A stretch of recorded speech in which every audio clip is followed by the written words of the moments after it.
Timothy Bradley, Paulie, Yeah. Floyd Mayweather, Devin Alexander, and whoever the fan wants to see. Yeah. Listen, I told you give them something visual, so you went ahead and made your own YouTube-based TV show. It's an array of IPAs and fighters on the road. Got a question? Put them in your comment section right below. Barbershop talk while you're sitting in your living room. Pacquiao, Mayweather, and we can't forget the brews. Coming to you live with the scoops like a ladle. Allow me to introduce the boxing round table. Yeah. Rollo Jenkins, boxologist, Zone 6, Dre, BT Pound, 78 Fight News, Blood Boxing, Blood Fists, Boxing Beats and Rhymes, Female Boxing Fan, Carter J, Pull Counter, Joker Boxing, D Styles, the whole YTBC.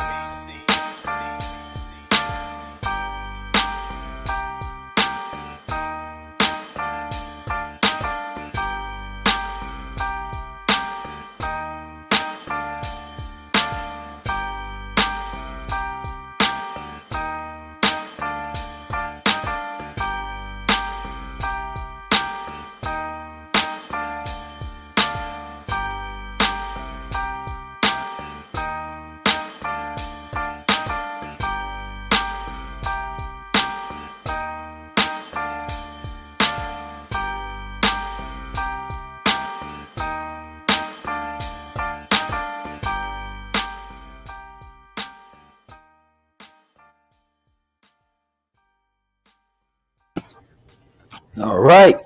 Yeah, it's your boy Zone 6 coming at you with another video. Clearly, I got some time on my motherfucking hands. And y'all know what it is and you know what it ain't. Early in the motherfucking morning, what I'm doing is I'm finna get my boys through their work day. If you don't eat breakfast, I'm finna talk to you. If you're on your way to work, I'm finna talk to you. If you're getting off work, I'm finna talk to you. And we gonna cook. And we gonna do what it is that we do. And let's talk these motherfucking styles, emotions, and you being stupid as fuck. Yes, I said it. You being stupid as fuck. And when I say that and I make a declaration like that, I'm not speaking to the people who it don't apply to. The people who have intelligence, who have the intellectual property to be reasonable and somewhat logical and understand what it is to engage in sports and lend a helpful and healthy opinion. I'm not talking about those solid guys. So I want to start with something off the top. I notice in these conversations, and we're going to get to some etiquette as usual, because I always got to drop some etiquette and give you my perspective. You ain't got to do a goddamn thing I say or listen to a goddamn thing I got to say. You're grown. You can do what the fuck you want to do. But I'm going to tell you what I know and what I've seen. This coming from a guy who's from Atlanta, who's, found himself in, South America, Europe, Asia, who has a lot of life experience. I've been on my own since coming out of high school, and really before that, I ain't stayed with my mama. I ain't shacked up under a girl. And not to say anything wrong with that, I'm just telling you what I ain't done, and I'm just telling you my experiences as a young man, as a middle-aged man who's going into OG status eventually, hopefully. All right, these are just my thoughts and my opinions, and then we're lending that to the sport of boxing and sports as a whole. See, sports as a whole don't have these kind of problems for some ethics because, a lot of people know about football. A lot of people know about basketball. You got to watch yourself when you're in a barbershop and you're in the streets and you're talking about LeBron James and Michael Jordan. You got to watch yourself when you're out there talking about Kansas City and the Falcons and Detroit Lions. Even though the Detroit Lions ain't that good, you got to watch yourself around Detroit being disrespectful and saying what it is you got to say out your mouth about these other sports, because somebody will get with you, and the sport is so common that even females and young boys in high school can get with you on the subject matter, right? There's not too many guys that are young that know about Jack Johnson, know about Jack Dempsey, know about Jack Root and stuff like that. But there's a lot of young killers out here that do know who Michael Jordan is and Larry Bird, and they could go back and do their research and things of that nature. So when it comes to those other premier sports, such as your football and your basketball and baseball, and even wrestling, you don't have that advantage of being a kind of know-it-all and being the smartest guy in the room as it pertains to boxing. Okay? And what happens is a crop of stupid fans are birthed because of that lack of being challenged. Right now, if you at work and you listen to this shit, go in there and go into the lounge, to the break room, and say, hey, man, who's the greatest between Michael Jordan and LeBron James? Everybody in that motherfucker gonna have something to say. And you ain't the nigga who know it all. You ain't gonna be the one that guides the conversation. You say the wrong thing, you go in there and it's all LeBron crowd, you're gonna have some shit to answer to. See, boxing, you could go into your work lounge and say, hey, man, who you got between Jamel and Canelo? Who? Which one? Who is that? They fight? When? Oh, shit, I got to mark that on my calendar. Hey, man, you heard that Deontay Wilder and AJ about to get ready to fight. Who? Oh, you talking about the dark-skinned nigga? Oh, he got beat up by the white boy. That's how it go with boxing. You know what I'm saying? It's a niche sport. You can't just pull the wool over guys' eyes who are on this motherfucker, who know it. You could do that shit in your workspaces, at home, sell your family members on Earl Spence this, Earl Spence that, Terrence Crawford this, Terrence Crawford that, AJ this, AJ that, Usyk this, Usyk that. And your people tend to listen because they think you're the boxing guy until they see your ass get on here and engage with the other boxing guys. You understand what I'm saying? My brother, he hung out with me and my boy Zoe. Zoe know his boxing, I know my boxing. He sit there and he listen to us and he would defer to us. You know what I'm saying? I'm talking about both my brother-in-law and my brother. They sit there and they'll listen to what me and Zoe got to say. They're like, okay, I don't look at it like y'all. Now, we start talking that football, shit get a little different. You understand what I'm saying? Because one of my brother played football, big offensive lineman ass nigga. He's not even a skilled player, so he come from a different perspective. He come from the trenches. My brother Big Legs. Shout out to my brother Big Legs. Okay? So it is what it is. So it's a difference. Okay? And I segue and lay that foundation, one, to give you time to get your coffee, go piss, finish rolling your blunt, kiss your baby, drop your kids off at school because they should be there by now, and we got time. So I segue into this. Now, I keep asking a question. I'm asking people, can you guys tell me how is it stylistically that you see Earl Spence getting the victory against Terrence Crawford at 154? And see, let me stop right there. That's just a normal question. Now, normally, if we were talking about football like we're going to talk about tonight, and this is going to be a big difference tonight. When I crank up this shit and we start talking about this football, Kansas City and Detroit, it's going to be beautiful. It's going to be flawless. I had a conversation about LeBron James and Michael Jordan. You could go back and look at that. That conversation was totally different. It was smooth and effortless.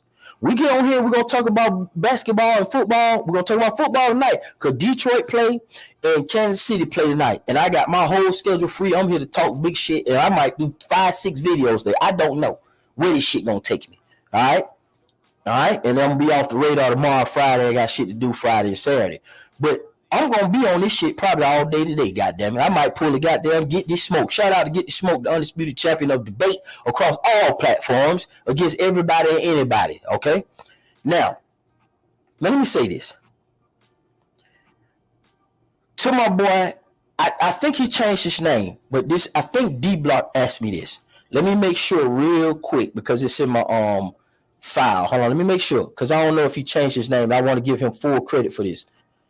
Yes, D-Block. Yes, D-Block. Okay, so D Block said, "Yo, Zone, when a fighter has a certain style, you think it can ever be altered, or Spence will always fight the way he does? Just wondering." That's JW. Okay, now that's my partner D Block. Shout out to D Block Express, one of the originators on this YouTube stuff. I rock with D Block. In case you don't know who he is, I already got to get testimony on these people, man, because they deserve it. Because I'm just a real nigga. I don't play like I don't know who you is, and I don't remember you. I remember every goddamn thing. D Block was one of these guys, one of the OGs from New York. He used to also try to. He was ahead of his time a little bit because he always have said he's always brought other sports into the fold of YouTube. D Block Express. He used to be one of the guys that very, very active, very, very knowledgeable guy. He was really a Floyd Mayweather fan, a good one. Knew his shit about Floyd. He also did movie reviews, old school movies from the 90s, like House Party and shit like that. D Block's a solid guy, man. He knows his stuff. And he's always tried to implement sports into the YouTube boxing community. But we always kind of like, nah, we ain't ready for that yet. We keeping it boxing because we just don't get that space. But D Block's always felt like the platform should be of multiple use, about multiple sports across different planes. Shout out to D Block. And he know his sports too. He know basketball, football, movies. He do more than that. But shout out to D Block. And good question, D Block. Now, let me say this.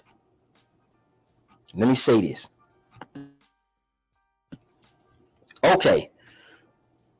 To me, there's four styles. There's the outboxer, who boxes you on the outside. Okay. This person most likely is going to be someone who wants to use their legs, who wants to play matador to the bull. He's going to probably pepper you with jabs.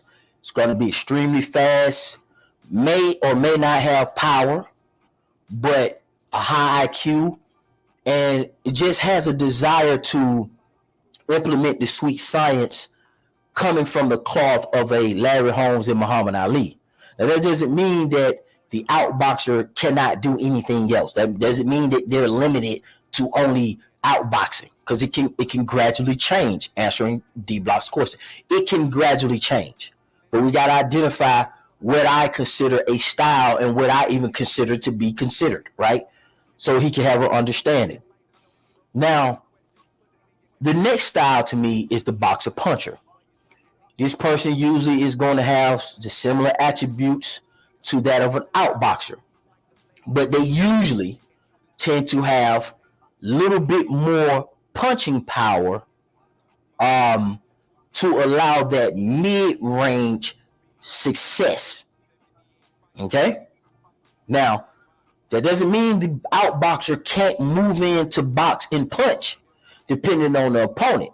All right? It doesn't mean that that outboxer can't come in on you and whoop the piss out of you from mid-range. That is part of it. But they're definitely dangerous on the outside, and they primarily can render you useless if they stay on the outside. Okay? Your chances feels better or seem to be better as the outboxer comes in closer to engage.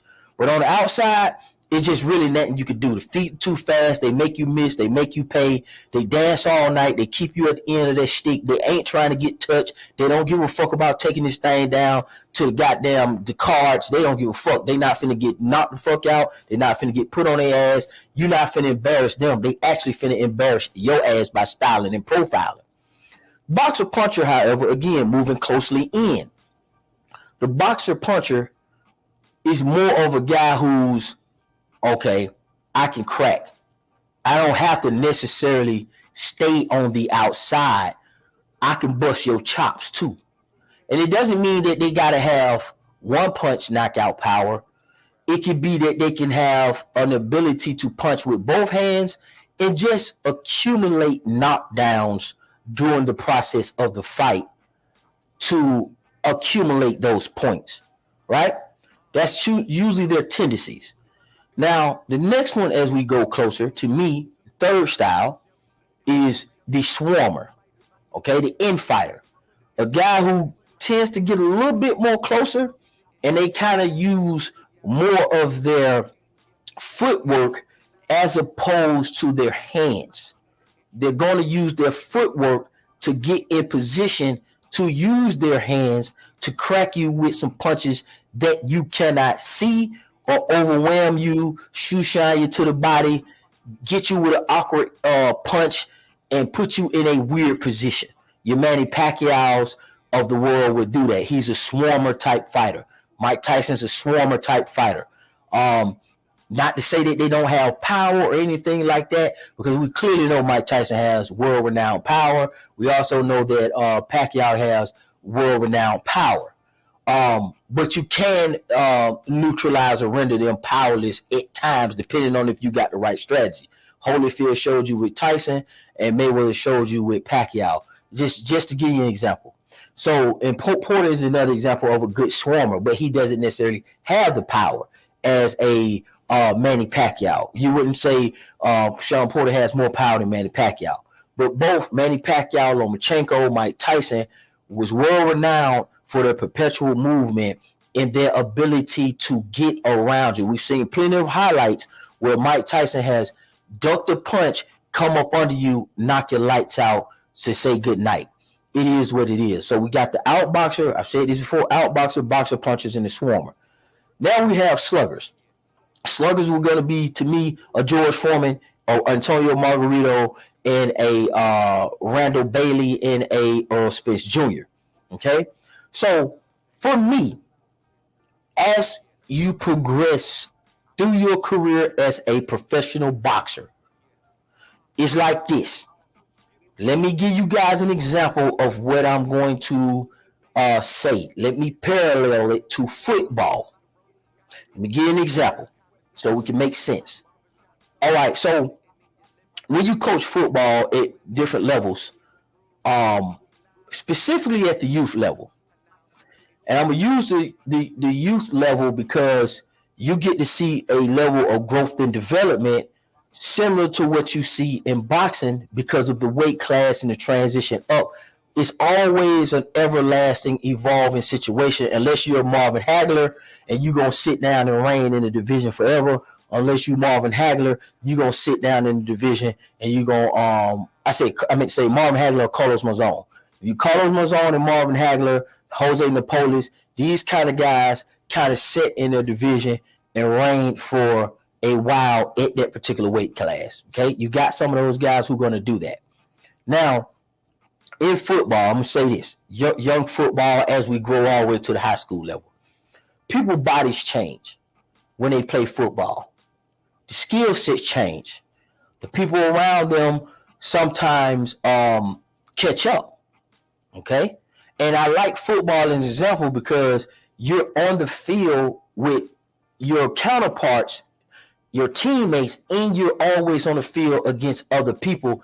And that game per game basis, year per year basis, give you a real clear on how fast an athlete can change and evolve. Boxing has a slower process than football. Football and basketball has an extremely fast growth trajectory. So you can start off watching football. So let me give an example to make it relate to boxing. In football, you may have a kid, right, that is thick and solid and that can play in the dirt. He can put his hands in the dirt. He got the weight. He got the size. He got the strength. He's bigger than everybody. And that could be at 6, okay? And he's the D tackle. He's the 3 technique, right? He's the big man. He's plug in the middle, okay? Then next year, some other people started kind of catching up with him. The offensive linemen that he going against, that he went against last year, they starting to fill out, and they starting to become some real big turkeys, right? They're starting to be turkeys. They're going to be them hogs. So he may start to decline, and he may can't get the pressures and the sacks from the 3 technique position. So you say, okay, you know, he's leaning out a little bit more. He's dropping some baby fat. Since he has experience on the line, let's put him at DN. Okay? Put his hand in the dirt. He get around the edge. Okay? Next year, Same thing might happen. People may start catching it up. Just give me an example now. People might start catching up. So now, as the DN, you might say, well, damn, okay, people starting to catch up. You're not the strongest one on the field. Started off as a 3 technique at 6, and then now at 7, we had to put you at DN with your hand in dirt. Now at 8, you know what I'm saying, we noticing some things. Yeah, you're getting around there, you're making your L's, you're getting your sacks, you're doing good, not bad. Next year at 9, we might have to stand them up because the kids, everybody's catching up around you. The skill sets are going up. You understand what I'm saying? Okay, and I'm going to relate it to boxing. And you get to see this in football a lot. So now this guy, we say, well, shit, now you're 10, and now you kind of shorter than him. People starting to get their growth spurt. They're coming out of elementary, they're going into their middle school term. Niggas start hitting puberty, so you finna get a whole different type of person because these are not elementary kids no more. These are teenage, preteen boys that's going through puberty, and shit start to pop and look little different. Little Timmy ain't fucking little Timmy no more. You know what I'm saying? That nigga is Himothy now. So, Tay-Tay that was on the line, the 3 technique, he might be behind now. He might not be as strong and powerful as everybody else. So what happens is you progressively move them to still have them playing and they still good. It's just that the size have to go. So you'll move from the 3 technique, get them out the trenches, put them on the end, stand them up from the end position. Now he ain't got to put his hand in the dirt. Now what we can do, okay, he's big enough. Let's put him to the mic. Okay, as his body start to fill out to put him in the right place. Let's say we continue to go through that. Let's say, okay, well, he can't play Mike no more because he gets sucked in between the tackles. Because when you play that Mike, that middle linebacker, if you're not in a 3-4, we're talking about a 4-3, then that Mike got to be able to smash and play in between those tackles. We all know that, okay? Now, you may even say, well, damn, man, we need to do 3-4 or 4-4 if it's youth, so we can give him some help in that middle because he can't crash between the tackles. By the time this is done, I'm just giving you how it works in real life. By the time this is done, by the time this kid go to high school, this guy may end up as a strong safety, is what I'm saying. He went from D-line, 3 technique, to D-end, standing up, to middle linebacker, to inside linebacker, to probably outside linebacker, to completely fill out and end up at strong safety or free safety. That happens quite a bit. It also happens with the guards moving to tackle, moving to tight end. You know what I'm saying? It only takes one little tackle, one little guard to get some speed and start realizing he wants to run routes and he wants to get a part of the offense outside of just blocking, and he gets himself in shape. Next thing you know, your stud guard don't move to tackle because tackles have to be more athletic, okay? Then when you move outside to tackle, you like, damn, this motherfucker kind of motherfucking got some wheels, so this motherfucker can play tight end because he already know how to block and he can catch now, and the motherfucker filling out.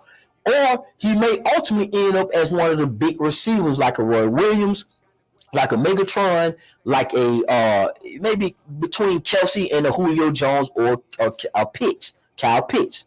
That's just the example of how an athletic person can transition stylistically in the game of athletics. So back to the question, based on the 4 styles that I gave you. D style. I'm sorry, not D style. I keep saying D style. My bad. D block. Shout out D style. But D block, my partner.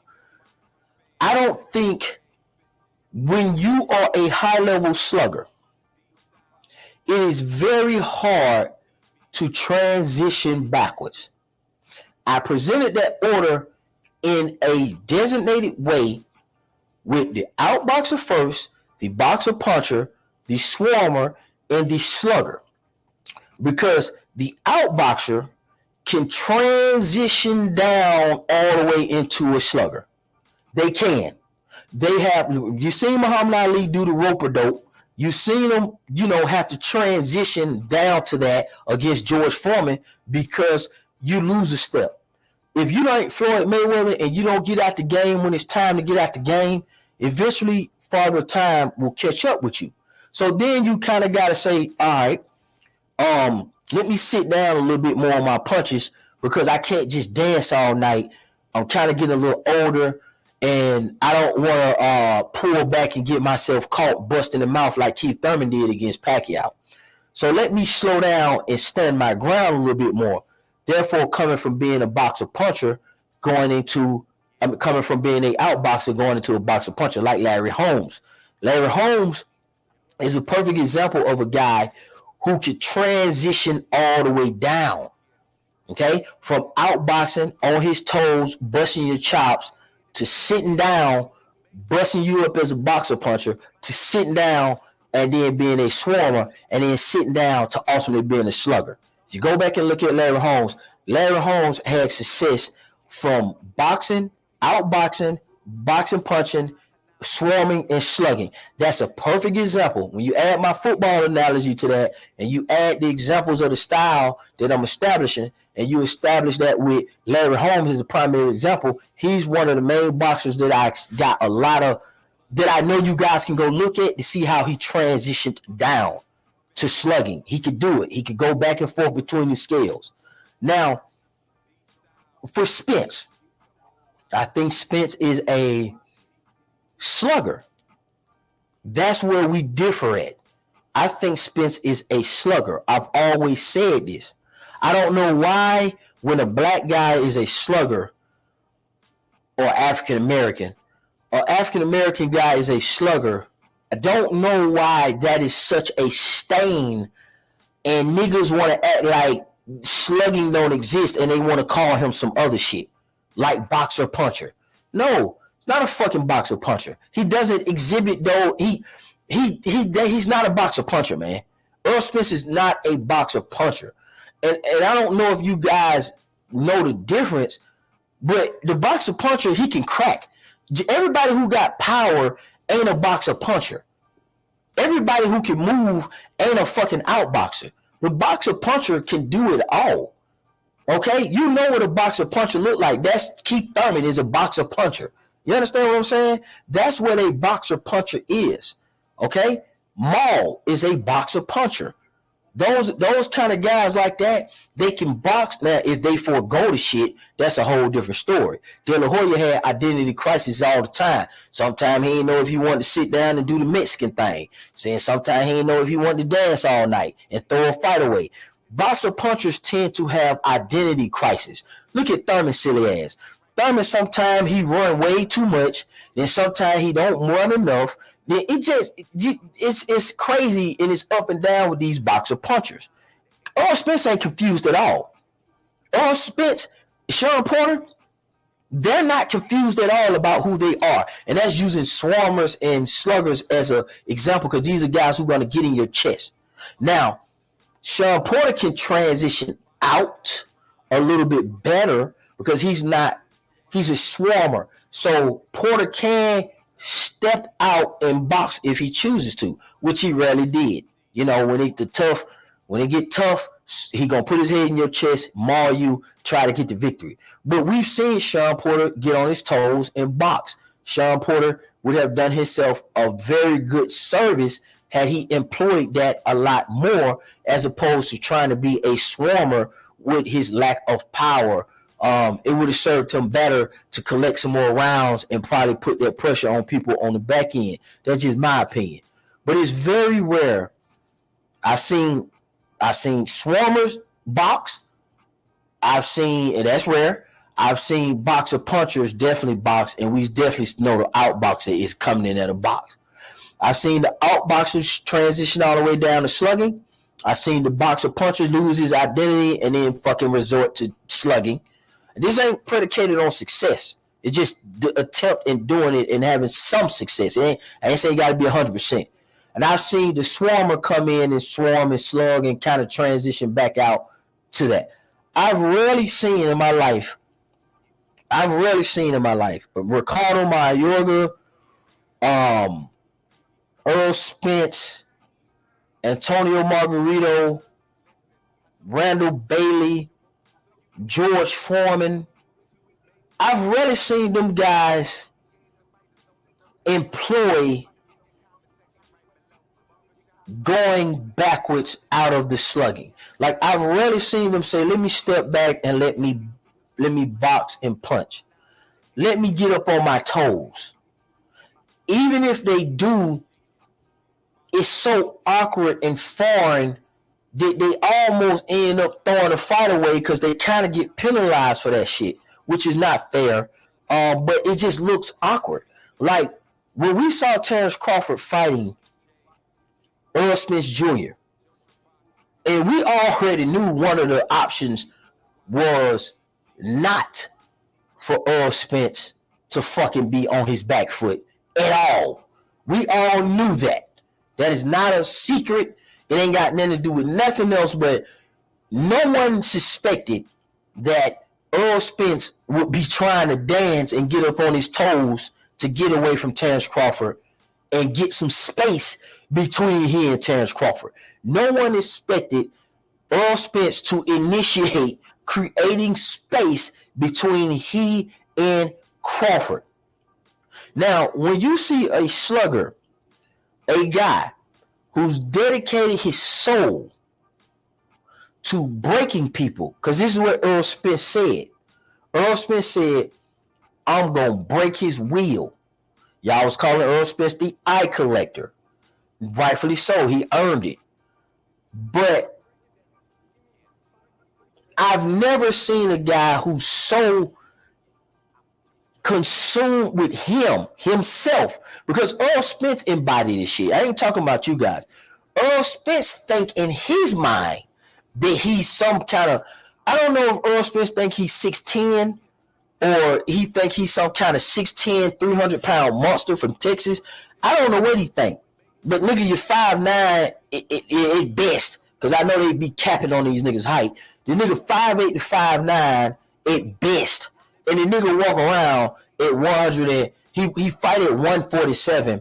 But when he ballooned up in weight, he looked like a sloppy 170, 180. Like how, like at 170 and 180, why are you still looking like puffy? Like, that's what I'm saying. These guys are not as big as you guys think they are, or in shape as you think they are, because Earl Spence, if you're 5'9", 5'8", why when you start looking like how Earl Spence look, if you 5'8", 5'9", and you busting over into 200 pounds and you not a weightlifter nigga.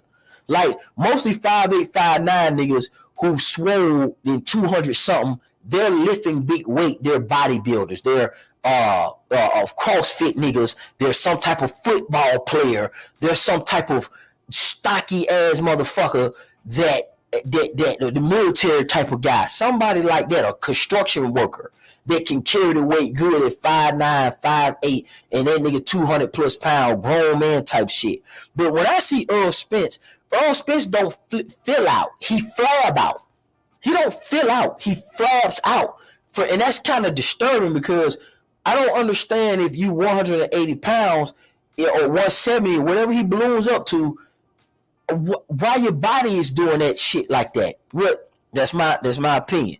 So in his head and in his mind, Earl Spence think that he's the man who breaks people. He said it. I'm gonna break his will. I'm gonna break him. Man, you can't catch Moby Dick with no fucking fishing pole. So in his head, he really think he's this massive giant guy that's beating the dog shit out of everybody and entitled to do so. He thinks that in his mind, if he shows the fuck up and just come forward, you're going to eventually get broken down. That's in his head, man. D Block. That's in Spit's head. He keeps saying it. He said when they met in that hallway, the dude was so appalled by the fact that Crawford said, when I stop you, they're going to say you was weight drained and you stayed at the weight too long. He said, oh my life, you ain't going to stop me. I believe he believed that. And if you believe that, I'm with you. I can understand that at the time. Earl Spence ain't never got stopped. He ain't really touched the canvas. Why would you believe that Terrence Crawford a lightweight would stop this nigga outside of the fact that he been stopping shit for over 10 damn years now, and outside of the fact that the nigga own a fucking KO streak out of this world. But of course that might not apply to Earl Spence, because the excuse was to justify why it wouldn't apply to Earl Spence is he ain't fought nobody like Earl Spence. He ain't fought nobody on Earl Spence level. The people that Terrence Crawford fought ain't nobodies. That justified why you believed Earl Spence when he said, "On my life, oh God, you ain't gonna stop me." And I understand him for being appalled by Crawford telling him, "I'm gonna stop your ass."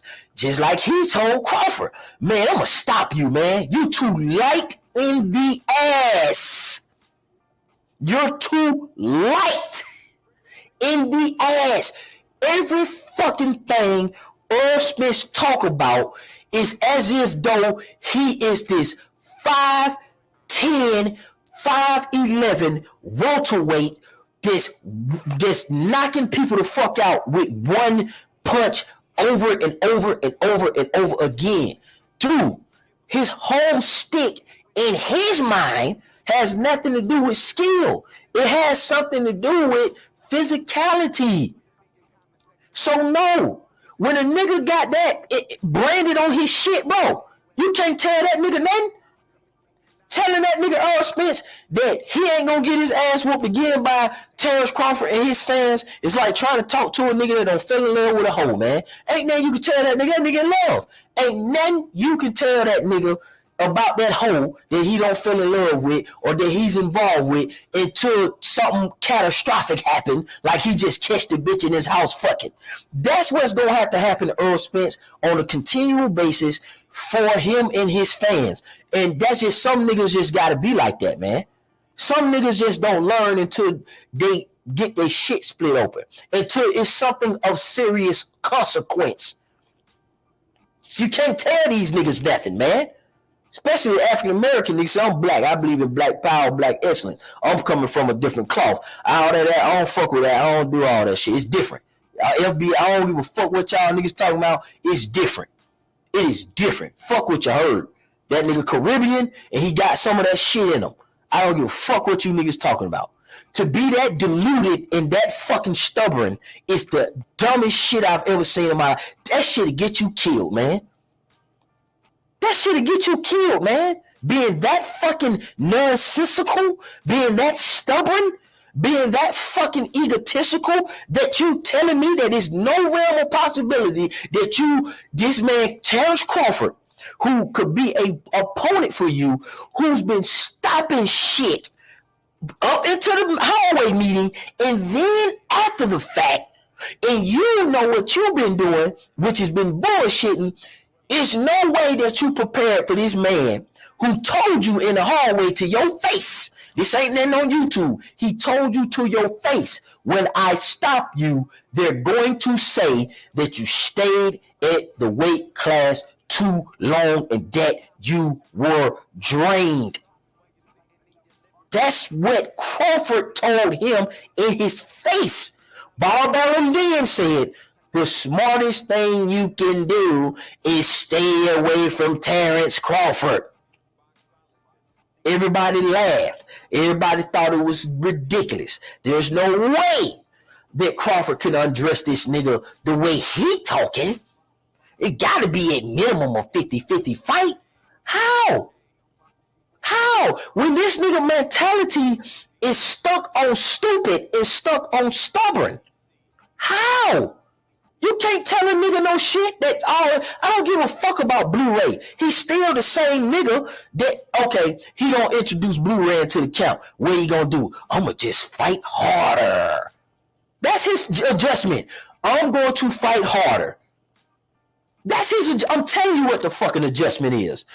This is what I'm gonna do. I'm gonna get stronger. I need to be better. Okay, we're gonna put on some of this. We're gonna put on some of that because this, that, and the third. You ain't gonna address the speed.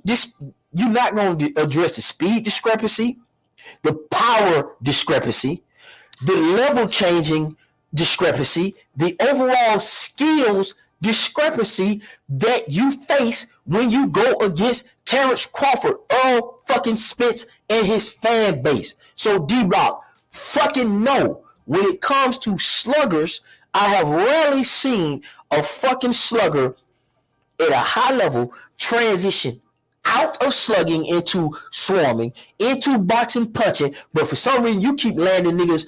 Everybody keep trying to say Earl Spence is a boxer puncher. You're fucking up with that. He's not. I've never seen this slugger transition all the way into, man, goddamn, this nigga fight on his toes now. This nigga's an elite boxer puncher. I ain't seen it. I ain't seen Ricardo Mayorga do that shit, never. It only get worse for the slugger. And the bailout is, hopefully they got enough one-punch power in both hands as a slugger where they can kind of change the tide. Like George Foreman. I know that's a heavyweight, but George Foreman bust fucking more in his shit and pulled the upset. And Earl Spence just got an accumulation of punishment type of style. He just don't have one punch concussive knockout power. Now, don't get it twisted. Can he do that if you sitting now with ready to get punched? Absolutely. But what I'm saying is it being implemented against a world-class athlete that's aware of not to get hit, like Terrence Crawford. So when you guys say in D-Block, when you ask me, is for Spence specifically, do I think he's locked into a certain style? Yes, he's locked into a certain style because of his fucking mindset. He said he's locked into a certain style. He don't believe that. From what I understand, he don't believe that. Man, you know what? I don't know what the nigga believe, but I know the nigga has expressed that in his opinion, in his mind, he's big in his head. He's strong. He break niggas, and he finna take your shit, and he on that Texas rah-rah shit, man. And the fact of the matter is, Spence not really built like that, man. He just not built like that, man. He beating up niggas. Man, ain't nobody think no goddamn Ugas can beat no fucking Crawford. Ain't nobody think no goddamn Chris Algieri can beat no goddamn Crawford. Ain't nobody think no damn Lamont Peterson can beat no fucking Crawford. Come on, man. Nobody don't think no Danny Garcia can beat no fucking Crawford. We already seen what happened with Sean Porter, Kell Brook. Those are similar opponents. We know those two. What happened to them two? They got their ass stopped. Sean Porter, Kell Brook got stopped by Terrence Crawford. So everybody else, and I'm not saying that Spence can't beat everybody on Crawford's resume either. But let's not act like Crawford won't put some Crawford fight Mikey Garcia, who had a chance to fight Crawford. He turned the shit down. When they were talking about that Lomachenko shit versus Crawford, Lomachenko said, absolutely not. I'm not going up to 135 to fight Crawford. That'd be a mistake. Okay, they was trying to get Mikey Garcia to fight Crawford. Mike Garcia didn't want no parts of him. He ended up going down and fighting Broner and Earl Spence. He didn't want no parts of Terrence Crawford. Okay, so we know what Crawford would do with Mikey Garcia. Okay, let's come on now. We know what he would do with Lamont Peterson. We know what he would do to Chris Algieri. No one would give neither one of them a snowball chance in hell against Crawford. Nobody. Period. So Earl Spence is locked into who he is. That man is grown. That man has passed puberty. That man is over the age of 25. That man got a family. That man grown. That man gonna do things his way. Now you guys are starting to use words like stubborn. He's stuck in his ways essentially, and that's what he is. He's stuck in his ways. He's not going to change nothing. In order for Earl Spence to even have success, He got to come all the way out of the slugger style and truly become the boxer puncher and outboxer that you guys think he is. Because he's going to need the ability to outbox and box punch against Terrence Crawford, man. He gonna need that shit.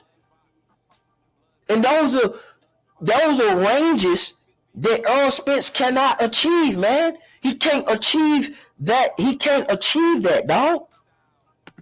He just can't achieve that level of fighting. And it's not a knock on him because he's been whooping people. Hey, he got 3 belts by slugging people to death. But in order to beat Terrence Crawford, man, you got to be able to outbox sometimes. You got to be able to box punch sometimes. You got to switch it up with a little swarming and a little slugging. Terrence Crawford can hit all 3 levels. Crawford can outbox Earl Spence. He can definitely beat his ass in the mid-range at boxing punching. That's where it got worse. We seen him beat that fucking mushroom top all over the ring. It's almost like, nigga, Spence might need to take a back foot because trying to fight that nigga in the pocket, oh no, he's just too strong. He's too fast. He's too long. He's way better than you in the mid-range game. That ain't even up for discussion. The part where I thought he had a chance is in the inside. And the nigga treated the nigga like a bitch. Man, the nigga Crawford had no problems in the fight. He pushed the nigga off. He threw the nigga back, bust him in his mushroom top, going backwards, going forward, side to side. He beat this nigga 6 ways to Sunday, man. I'm trying to figure out from an Earl Spence fan, please, somebody who got some fucking sense. I don't want to hear about, yeah, you guys get to talk shit because you earned. Nigga, I took the shit. You ain't gave me a goddamn thing. I've been saying this for years. Anybody with fast twitch muscles, man, I don't see niggas like this before. Man, you come over the top and you fast and you powerful like, yeah, what's up? Man, let me tell you something. It's not what y'all think. Earl Spence is slow, methodical, and it's easy work for any nigga that got a pulse that really want these hands to fly.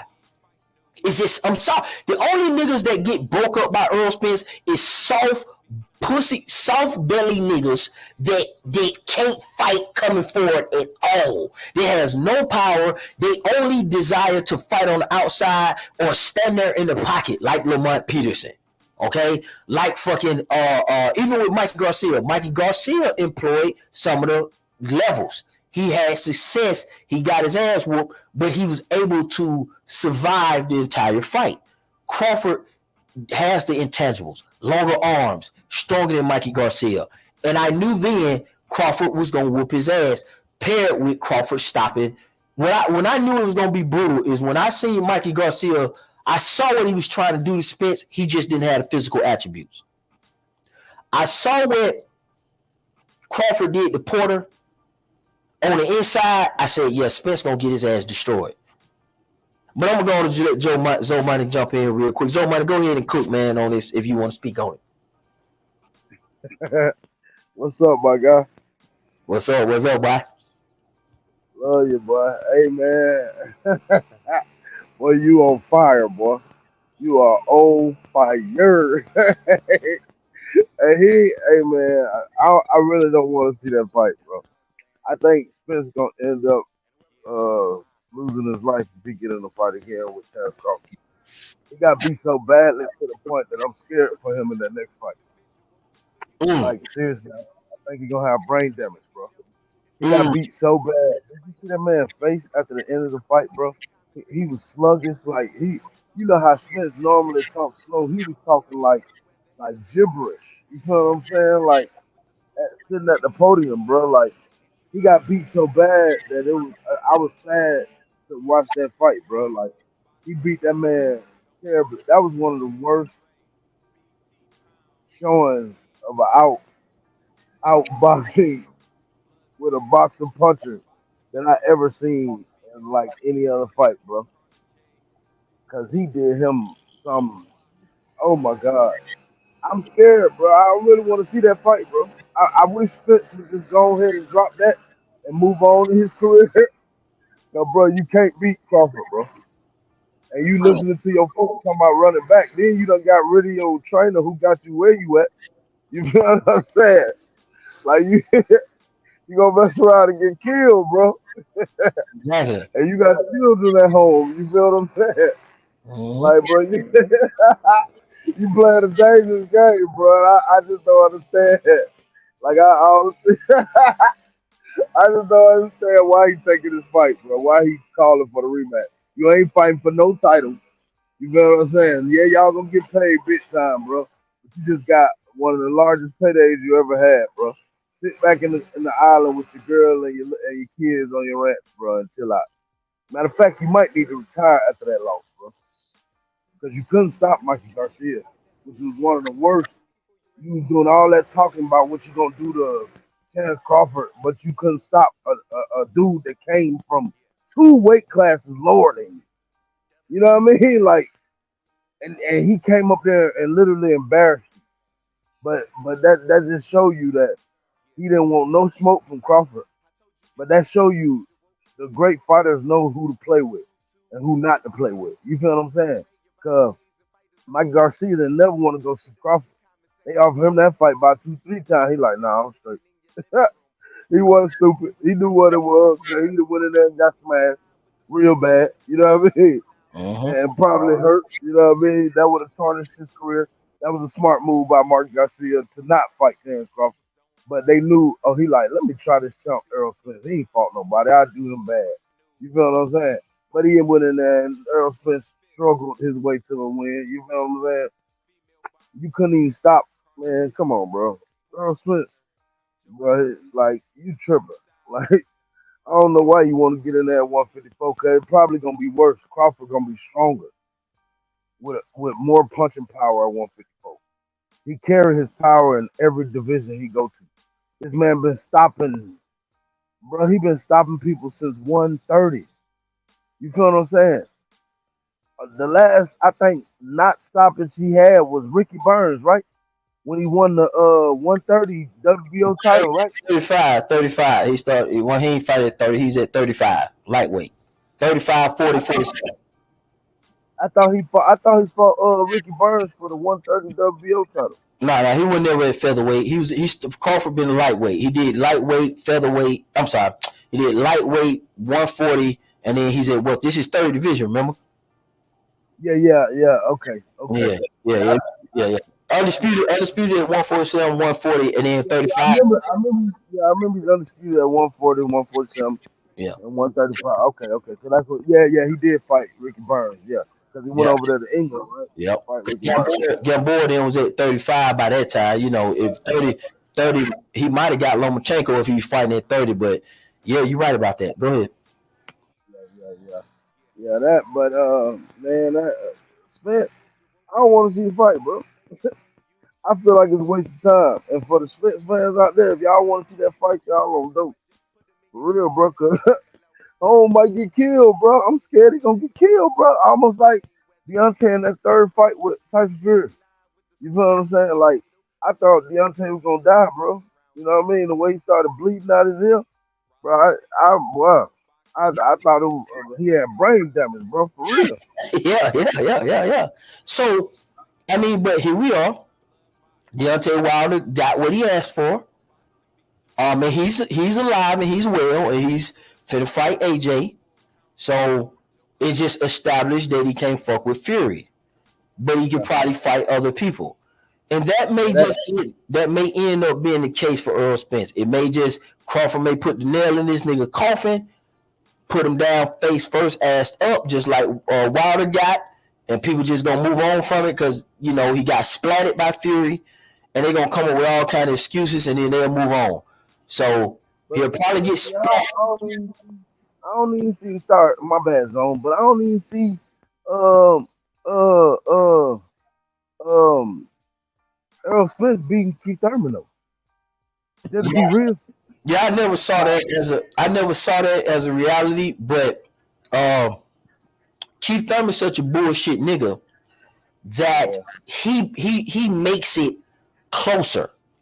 And he has a lot of wear and tear, elbow injury, car crash. People forget that Keith Thurman ain't been living a fighter lifestyle since damn near Soto Kara's damn near. You see what I'm saying? So that nigga too. See, that'll make it more close.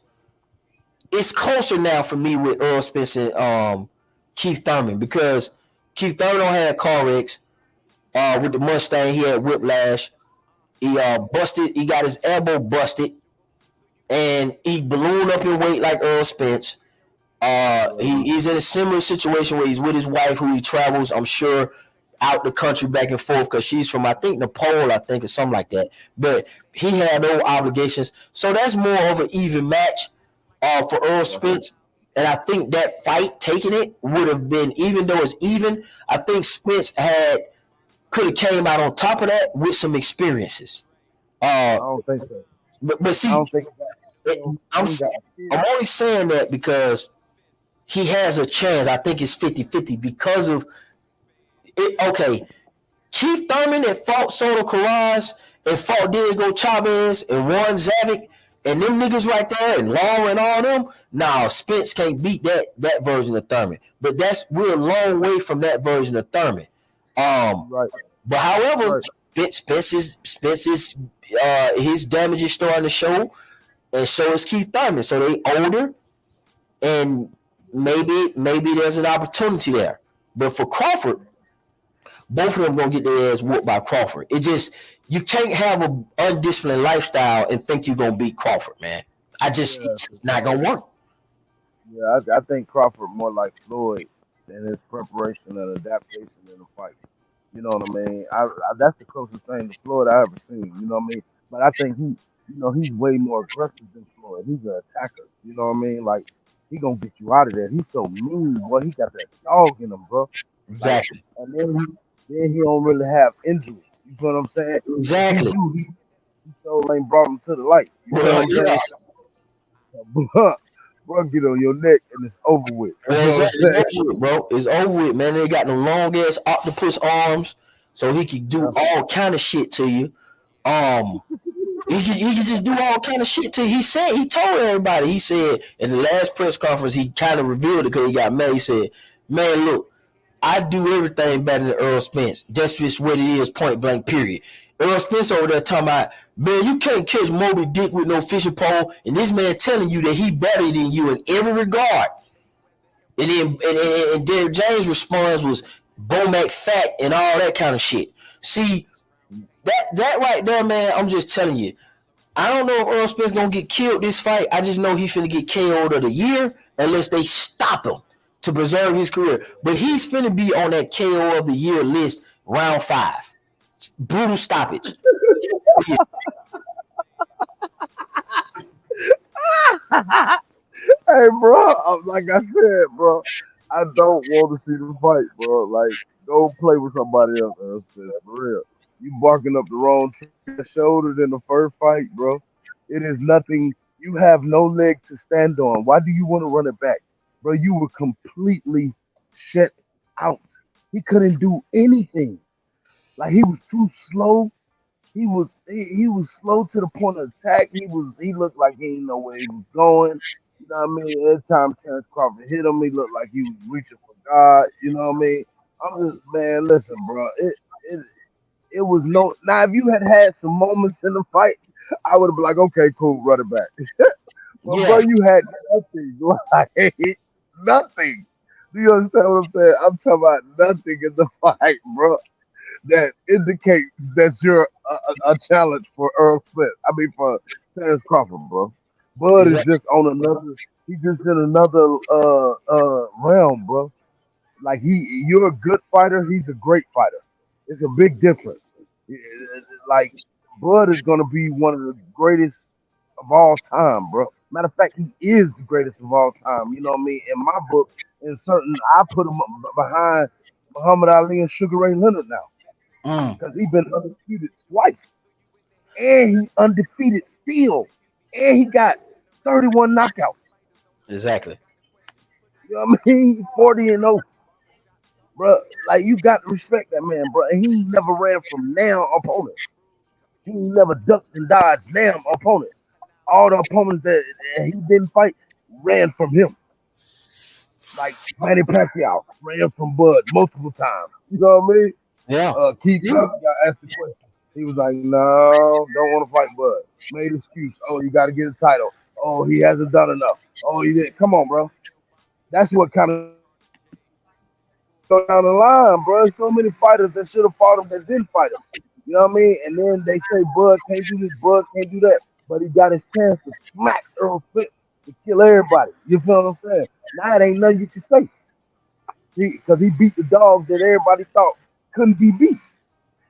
And I was telling people for years, bro, when one thing I can say that Bob Arum said that I agree with is that he said he believes Terrence Crawford would have beat Sugar Ray Leonard. I don't agree with that, but I do agree that it would have been a great fight.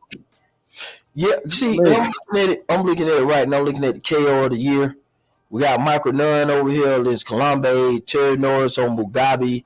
He finna get at Jerry McKellen against Julian Jackson, just to name a few. Roy Jones, Virgil Hill. Let's go down to the 2000s and kind of see if we can see some of these. Lennox Lewis, KO Mike Tyson.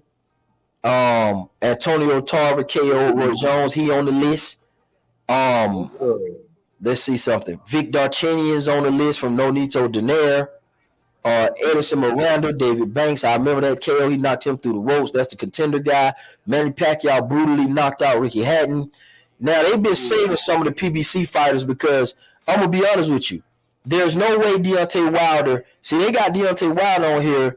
Like this, that crazy shit right here. Like, check it out. Deontay Wilder's on the list for stopping Ortiz. But Fury is not on the list for stopping Wilder, which definitely should have been a KO of the year. But see, they protecting motherfuckers because, listen, Al Hammond is a smart nigga. He know not to let these guys get this kind of stoppages because Sean Porter, I'm going to be honest with you. Sean Porter's supposed to be the KO of the year for Crawford. But the dad threw in the towel so he wouldn't be on his list. I know why he did it because listen, this is one of the accolades that Terrence Crawford don't got. See, I'm watching Terrence Crawford. I'm looking at all his accolades. See, Terrence Crawford don't have a knockout of the year. See, Canelo up here a couple of times. Canelo versus James Kirkland. Canelo versus Amir Khan. You know, David Lemieux versus Curtis Stevenson. Anyway, it's some people. Gervonta Davis. All the niggas who crack is on here. Wilder, Canelo who crack. Juan Marquez who can crack. Sergio Martinez can crack. Tank Davis can crack. All the motherfuckers who got that punching power is on here except for Crawford. And I believe he's supposed to have two. I believe that if the fight would have continued and Kenny Porter didn't save his son, he saved him from knockout of the year because he would have put him out because Sean Porter's never been stopped before. Also, this fight that just passed, this supposed to be a knockout of the year too for Terrence Crawford. He sort of had two. But what they did was they knew that they had it was the ninth round, right? So you gotta look at the math on that. You already got knocked down in the second. You got knocked down twice in the seventh. Mathematically, you couldn't even if they let it continue, mathematically, you could not do anything to change the fight around. Terrence Crawford could have really went into the 10th and the 11th and 12th and just danced on the nigga and played with the nigga. And I called the 10th. If they didn't stop it, I told you I felt like he was going to get stopped in the 10th, but they stopped it at the back of the 9th. And I think the 10th, if they would have let it go into the 10th, I think we would have saw a knockout of the year. But they stopped it to preserve the rematch. The only reason we having this rematch is because Al Heyman told the ref, was it Harvey Dock? He told Harvey Dock, I think that's who it was, y'all need to pull the plug on this shit. Pull the plug on this shit because if Crawford gonna kill this nigga, it ain't gonna be nothing left for the rematch. It's already hard to sell it now. It's already hard, unless you're just rooting for Earl Spence and you just want him to get his get back. But it's a hard sell because it wasn't competitive, so you can't do that but preserve the nigga and stop the fight in the 9th.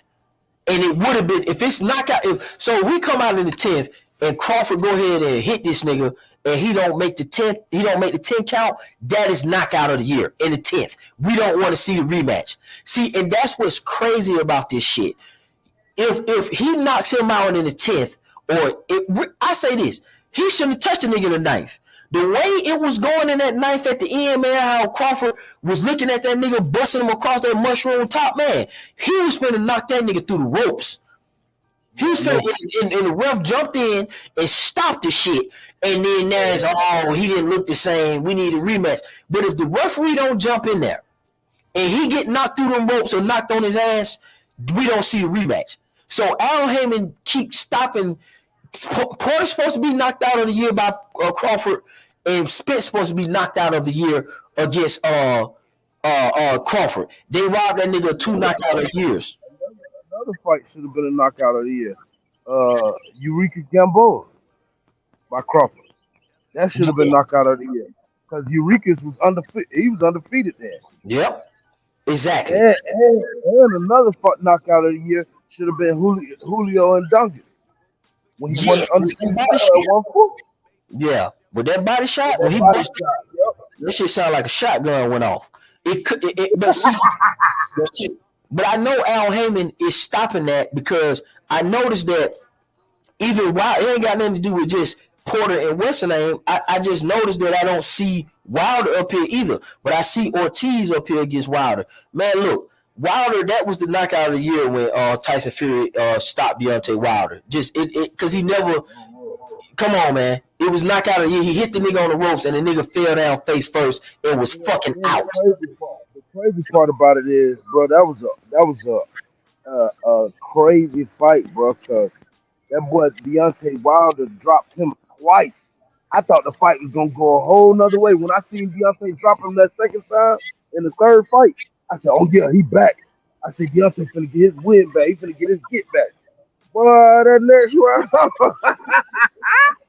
that boy Tyson Fury almost killed him, boy. Exactly.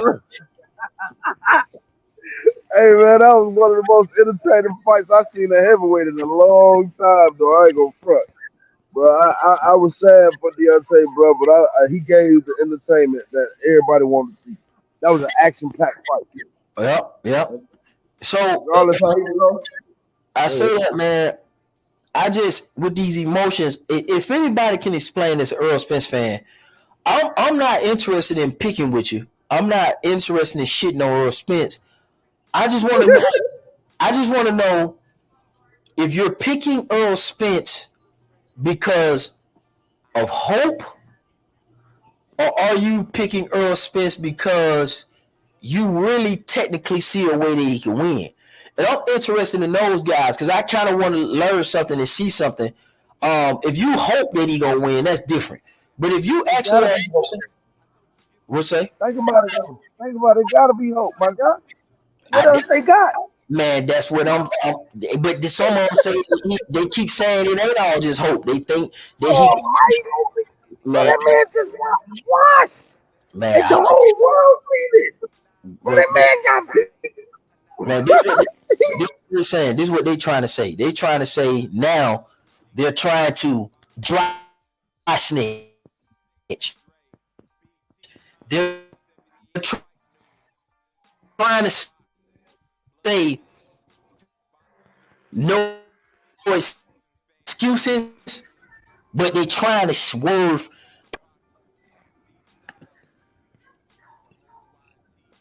So, man, now they trying to, there's something that was going on in the camp. I can't speak on it.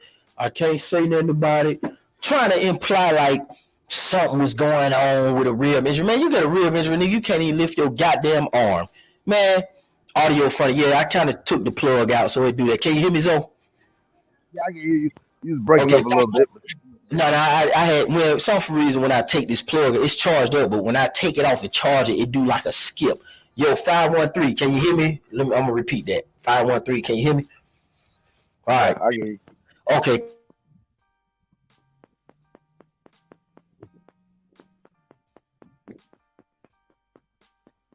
Fucking arm. That shit is, man, come on, man. We football fans.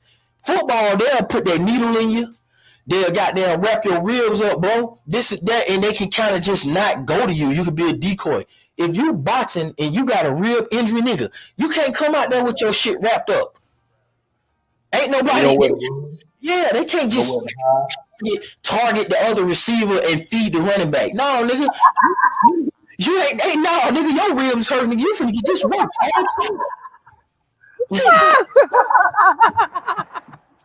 So you right, my God. So you right. Them niggas talking about he had a rib injury. Nigga, are you crazy? Do you know what ribs mean? Nigga, you can't. If your fucking ribs is hurting, nigga, you fucked. You gotta pull out the fight, bro. Don't give me that rib shit. You would have seen the nigga ribs hurting in the ring, bro. The nigga was doing what Earl Spence do. He was in shape. He looked good. His body was in shape. He was the best camp I think he had. He was good. He just can't beat Terrence Crawford, man. Yeah, that's. And I told you before. I don't care what nobody say. Y'all want to talk about snacking steroids? I don't care what y'all niggas say. I'm gonna be the first nigga to say it again. I believe they put Earl Spence on steroids in his recovery phase because he was an investment. He had 3 belts. It wasn't against any violations. This man had a major car injury. The best way to come back is to put your guy on steroids to ensure that he survive, come back 100%, so that way you ain't got to scatter the belts around and his kid can continue to have a career. I like Al Hanger for that. I think that was a very strategic move. I don't care what nobody say. I believe that when he got off the car wreck, they nursed him back with all things necessary. It wasn't like the steroids are illegal because he wouldn't fight nobody. So they cycled the nigga on and off steroids, man, to get that nigga back, man. I don't give a fuck what y'all say. I've seen this happen before. I used to work in a hospital. People with money do that shit. Their family members have been in the ICU. I've seen this with my own eyes. And they get a different type of medical treatment than anybody else, bro. I've seen this. I've worked at Northside. You know Northside. I've seen when Offset them come up there and they deliver Cardi B baby at Northside. I've seen when Matt Ryan had the twins. I see how medical, when you have money and the attention that they give you in the hospital, bro, unfortunately it's fucked up, but it's different, dog. They be on your room. They be making sure you straight. You get all the visits. They make sure your family come rub your feet. Nigga, they come and do everything for you. And they will put shit in place to make sure you recover, man. And I know they put the juice in that nigga body to recover. Because, hey, come on, bro. This nigga ain't just ate no vegetables and drunk no water and recovered from no fucking car wreck. Yeah. Especially look at how he was looking in that thing. But he look like he's gonna die, boy. I looked at him in the, in picture when he's in a car accident. He wrapped up and taped up. I'm like, how he recover back from that? Man. And then he come back, face looks beautiful and all that, no scratches, nothing. Man, no war wounds, PEDs, man. And listen, I'm not knocking that because his life is more important than boxing. Yeah. I wouldn't wish no harm on no nigga like that. Even though he's responsible and he could have killed somebody fucking else. They didn't see, and that's what he wouldn't have had that problem. Exactly, because you crash into somebody else, they may not have the money that you got to foot those medical bills for a strength to recover. They could be dead. You know what I'm saying? So, but I'm glad he didn't hurt nobody but himself. I wish he didn't hurt himself, but I'm just glad he didn't kill nobody else in the process.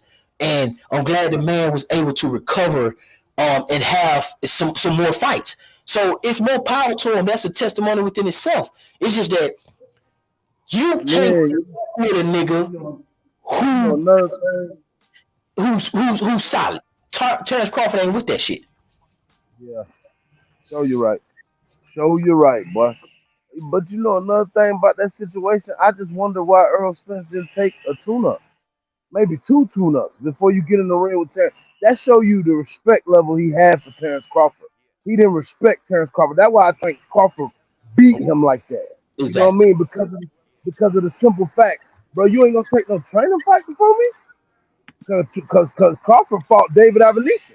Just to keep himself warm. You feel what I'm saying? But Earl Spence made him wait all that time, and you ain't take no fight. That's almost like a spit in his face. Like, bro, you really ain't worth my time. But I'm gonna fight you anyway because everybody's screaming your name. And Crawford took that personal. That's why he beat that man to sleep like he did, bro. Because he looked at it like, bro, you really ain't gonna respect me. I'm already an undisputed champ, bro. You trying to get where I done been. You feel what I'm saying? And that's the part that I ain't like, bro. Because that boy Bud been a monster forever. I've been telling folks for years that Bud was gonna be the man, bro.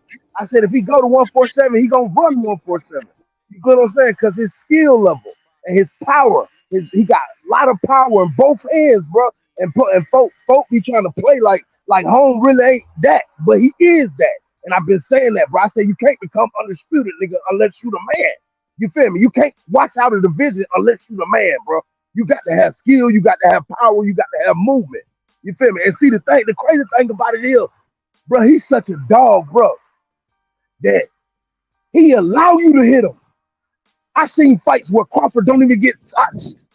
You feel what I'm saying? Where they can't touch the man, bro, but he choose to get hit because he like that type of animosity. I remember when Max Kellerman said it. He said it best. He said, bro, this man Crawford has got a mean streak in him. He's a dog. He was like, he likes to fight. He don't even have to fight, but he likes to. You know what I mean? He likes for you to punch him. He likes for you to catch him just so he can beat you worse. You know what I mean? Just to show you ain't even in my class. And he completely outclassed Earl Spence. I'm talking about something vicious. But but he put Earl Spence like he wasn't even supposed to be in the ring with that man. And they talking about Earl Spence got a better resume. How? Who you fight?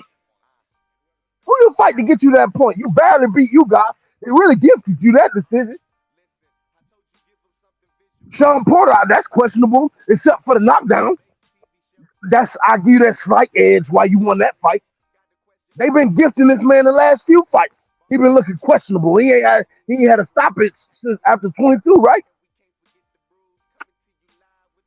Come on, bro. Like people be talking all this about that, bro. Crawford constantly keeps stopping and stopping and stopping and stopping. It don't matter who he fight, bro. He's stopping them. That's what. Listen. Back to back. I'm talking about back to back. It don't matter who you put in front of. He's stopping them. You know what I mean? You lied about me knocking him down. And now he with Al Heyman. So y'all really in trouble. Mm-hmm. You talking about protection now? That's what they don't realize. Nigga, Al Heyman don't pull that switch up on their ass, man. Al Heyman said, nigga, this is my new investment, nigga. Terrence fucking Crawford. And we gonna take that Canelo scalp. We gonna talk about that real quick. Matter of fact, let's switch gears on that. I'm glad you mentioned Al Heyman. See, I like Al Heyman. I love Al Heyman. I have no. I like Bob Arum. I like Eddie Hearn. I like all the guys. I disagree with you on that. I hate Bob. He is the worst thing that happened to the sport. Okay, let me cook on why. Why I say I just like him for different reasons. I like Al Heyman. I like Al Heyman, first of all, because he's black, first off. Second of all, he get his fighters paid. And he's well respected and well loved. The fighters love him, so I fuck with him. Bob Arum, what I love about Bob Arum, man, Bob Arum gonna see you through that gauntlet. Bob Arum might not pay you right, but for your legacy and whooping ass, nigga, that shit is invaluable. And now, do I say he treats you right, but he favor black people and all that? Hell no. But look at who came out of his stable, bro. Floyd Mayweather. Nigga, part of what make Floyd Mayweather great is the ass whoopings he put on niggas when he was with Arum. Nigga, Crawford was prepared for this shit because of what Bob Arum put the nigga through. De La Hoya, nigga, Cotto, nigga, Pacquiao, nigga, Bob Arum. I ain't say financially he gonna take care of you, nigga. I ain't say he got your best interest at heart. But when it comes down to making sure Zoe Money, if I want you and I say 513 Zoe Money, I want y'all to get these skills because later on I want y'all to whoop ass. Nigga, I'm sending you Bob Arum because Bob Arum is gonna make sure you got them fucking hands, bro. He gonna make sure you fight. Now Al Heyman, he gonna make sure you get that bread, but he ain't necessarily just make you fight if you don't kind of want to fight, right? You know what I'm saying? He everything's about timing, and sometimes that can cause you to get your ass whooped. That's all. So I like Bob Arum. Kind of like Broner. My man. He spoke. See, Al Heyman, let me tell you what I like about Al Heyman. I'm gonna be truthful. Bob Arum is for irresponsible motherfuckers who need to be fighting and respecting the sport so they can learn some shit. Yeah, that's true. Al Heyman is for niggas who like Cotto, Mayweather, Canelo, Terrence Crawford now, who know better. Who know what it's like to be on the other side. Crawford know what it's like to be on the side of Bob Arum. And niggas be talking, but real talk, nigga, Bob Arum was getting this nigga $32 million per fight. Nigga, Crawford was getting big checks over there too. Niggas ain't like Crawford wasn't getting no big checks. Bob Arum just didn't want to invest in the nigga, but the nigga was getting his money. He didn't chop Crawford off, nigga. Crawford was still beating niggas' ass, going through the gauntlet and getting paid over there. Bro, Al Heyman get personal with these fighters. Like, I didn't hear him talk about, they be talking to Al Heyman late at night, like every day on the phone. Bro, Bob Arum don't get no fucks. He like, but what them hands do, he gonna throw you in there with the sharks if that's what it takes to make $1 off you. But ultimately, that kind of cold business practice in the sport really like puts you in the positions so you can actually develop yourself, you know what I'm saying? And not just physically with the tools in the ring, but the fighter mentality outside the ring. Think about what Terrence Crawford had to go through outside the ring to get here. You know what I'm saying? Like all the politics. That's why being undisputed champion is so great. It's because not only do you got to whoop ass in the ring, but you got to whoop ass outside the ring too. Yeah. Like, it's a total championship. Yeah, you're right about that, bro. Sure, you're right. That make a lot of sense, 513. For sure. I just think Bob Arum, I don't know, bro. Bob Arum, he praised the white fighters, but the black fighters, he always shading on. You know what I mean? That's the part that I don't like about Bob Arum. You know what I mean? Because the black fighters really what got you on the map. You feel what I'm saying? Listen, let me ask you a question though. Look, let's tap on that real quick. I'm not gonna lie to you, bro. I don't expect nothing less from somebody outside of my culture that don't look like me. That's first. Second of all, even niggas who look like me, bro, they gotta self-satisfy, bro. Niggas don't really. It's an element of racism, sexism, and all that other shit. But bro, niggas gonna satisfy themselves, bro. Look at Don King. Don King black. Yeah. He could be the major player in the game, but he fucked so many people over that. Yeah. That's it. Yeah. He was one of the greatest promoters the boxing ever seen. And he burnt so many people. Yeah, you're right. His own people for no reason. You're right. Still be in business. Don King was still be in business alongside Bob Arum. They was rivals. Don King fucked that shit up. Nigga, Al Heyman had to come in and fill the void, and De La Hoya do for the Mexican. Nigga, that's not. Yeah. Niggas that's shit. real. Niggas do shit too, man, and I don't be liking that. Nigga, I want to chill this racism shit too. Like, I know y'all ain't on that. Let me ask you something, so money. You ain't got to respond in 513. I want y'all in the chat. If I ask you the top 5 times in your life where you was hurt the most, do any of them, don't answer it, but just do any of them folks not look like you? The top 5 times on your whole goddamn life, I don't give a fuck if it was 8, 9, 10 in high school, the time the girl, nigga, the top 5 times that you was most hurt in your life was by who? And did those people look like you? They look like me. They look just like me. Okay, then. That's all I'm saying. They look just like me. See, that's a trick bag, man. I expect nothing less for other cultures to do what they do for their other cultures. But what I'm saying is, for us, you got a valid point. That's all I'm saying. Look, you got a girlfriend, you got a daughter. Go check who the biggest perpetrators in her inbox right now. It ain't the niggas that don't look like you. The niggas who in her inbox that's a threat to your daughter or your wife or your mama or your auntie nigga, your grandma, is these niggas in her inbox right now with no respect and no regards for the woman. So don't tell me, bro. Like, when it comes to racist shit, nigga, I can really cook on this shit on another podcast, because I know that white people couldn't step foot on Africa because they didn't have the immunities and the niggas from different tribes. They gave us up. Yep, they gave us up. They all do that shit because if I check my fucking wife's inbox right now, it's all niggas. Yeah, that's real. So you're right. And that's a straight direct violation to me and my because that what broke up my marriage. You know what I mean? I'm still married to my wife. We about to get a divorce, but niggas on social media.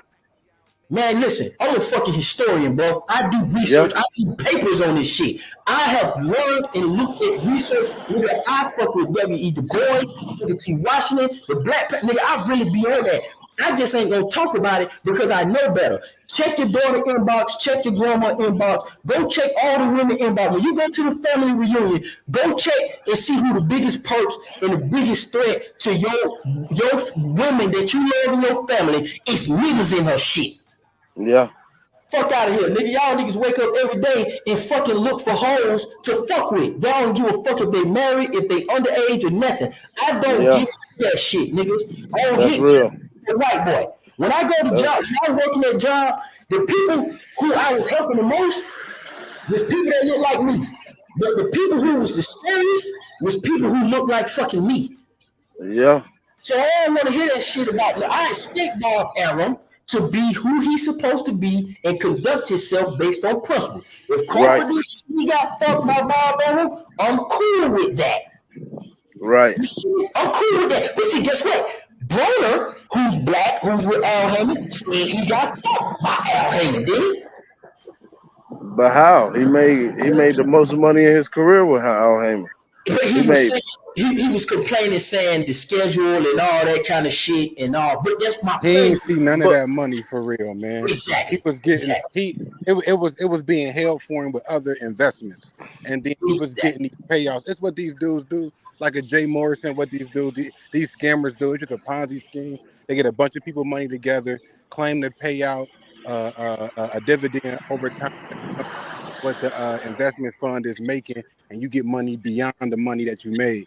Instead, Al Heyman blew, or the word on the street is, I don't know if this is true or not, but word on the street is the money got thin, so that's why they went to the full pay-per-view model. But I mean, like it's all about money. Everybody is about money, and it's but you okay signed, because like that's the ultimate equalizer.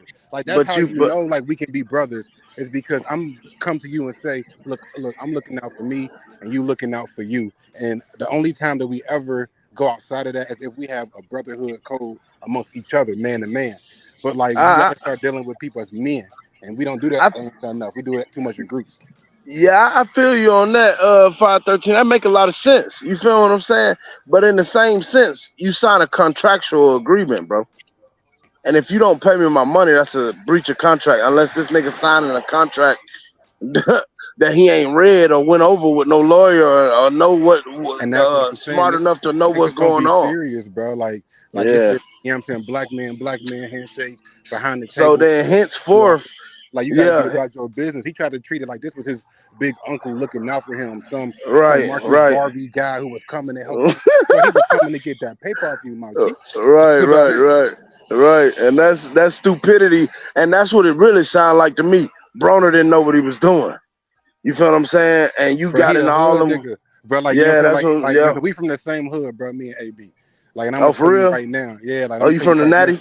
Oh yeah, 513. Okay, Yeah, okay, and I'm okay. gonna 513. Okay, and yeah, I'm gonna tell you right now that like just making it on TV was success. Like niggas is really from the trenches for real. Like yeah, like for real. Like it's a yeah, dream. Like you know what I'm saying, even be there. So I knew once he got to a certain after he beat Paulie and like the stage got that big, I was like, man, like who knows? Like after this, it's all great. Like niggas yeah, weren't supposed to get there. You know what I'm saying? You know what I'm saying? Behind the scenes, that public persona that they was putting on was perfectly crafted. It was in yeah, a mirror of you know what I'm saying, Money May. He was coming yeah, up, young, yeah, brash, but he was really a yeah, weight bully coming up who yeah, was fighting dudes who was really too small for him, putting on great yeah, performances. He was a yeah, showman. He was really yeah, the first evolution past Money May that we got now, yeah, all the way that culminated in yeah, fucking Jake Paul. yeah. Like that's the first step we got into where it was more about what you saying outside the ring than what the fuck you doing in the ring. I think that's what killed his confidence, bro. When he lost that fight with Mike Donald, he was never the same. Cause I really believe that Broner had the skills to beat a lot of people that he didn't beat. And I felt like he couldn't get over that edge after he lost to Mike Donald. That really hurt his whole career mentally. But You know what I mean? But he ain't trained that fight. yeah, And cause he I took ain't trying to my, make cause he excuses. took, I just know like cause he took Mike Donald as a joke. yep, He and he thought got my, his ass because like the truth yeah, is like you know what I'm saying, 3 days after, like he really didn't like this is like I don't know this for a fact, but you know what I'm saying, like word on the streets, you know, for knowing people close to him, like he really didn't know. Like it was like 2 days before he got his memory back. Like he didn't really, Yeah. like he didn't even really know where he was. Like, it took him like a couple days before he was back to himself. He was never gonna be the same. Yeah. Yeah, I know. And I love that AB, and I'm gonna always roll with him. He can be champion again.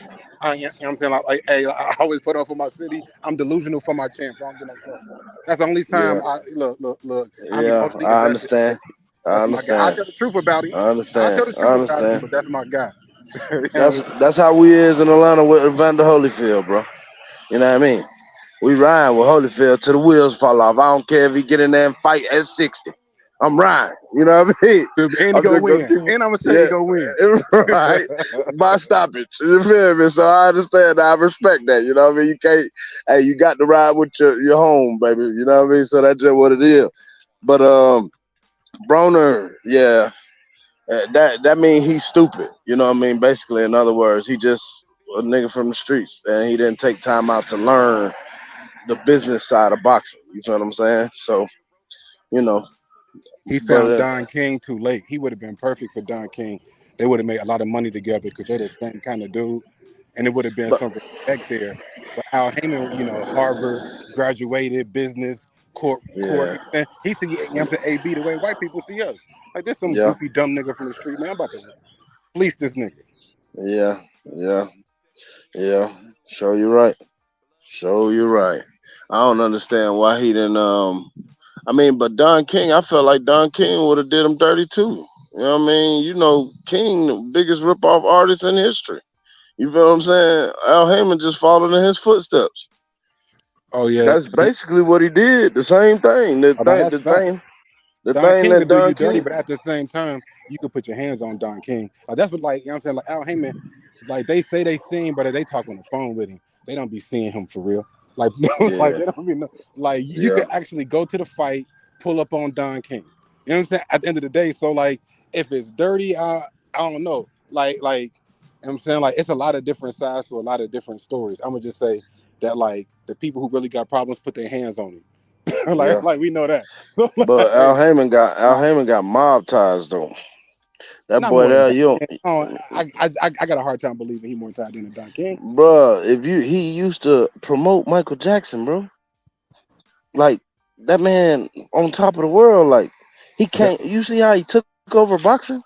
I feel Like you, the but Al like Heyman Don is the King had man. international cooperation. He was He able during did. the time of colonialism was able to get I, fights with I mean, I hear dictators. you on that 513, but Don King destroyed his reputation with Mike Tyson. You feel what I'm Well, saying? Mike Tyson destroyed his reputation. They was bad I, for each other. I mean, that's what I'm saying. It was a bad relationship, period.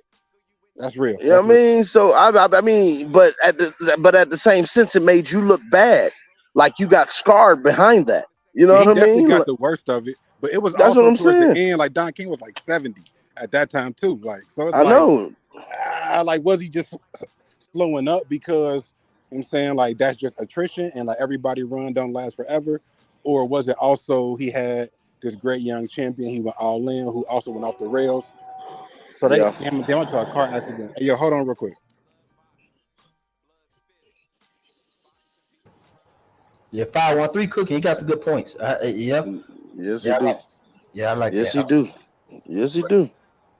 But why he went for that color pass, man? I just don't get into that. I'm just saying I like them all for certain reasons, right?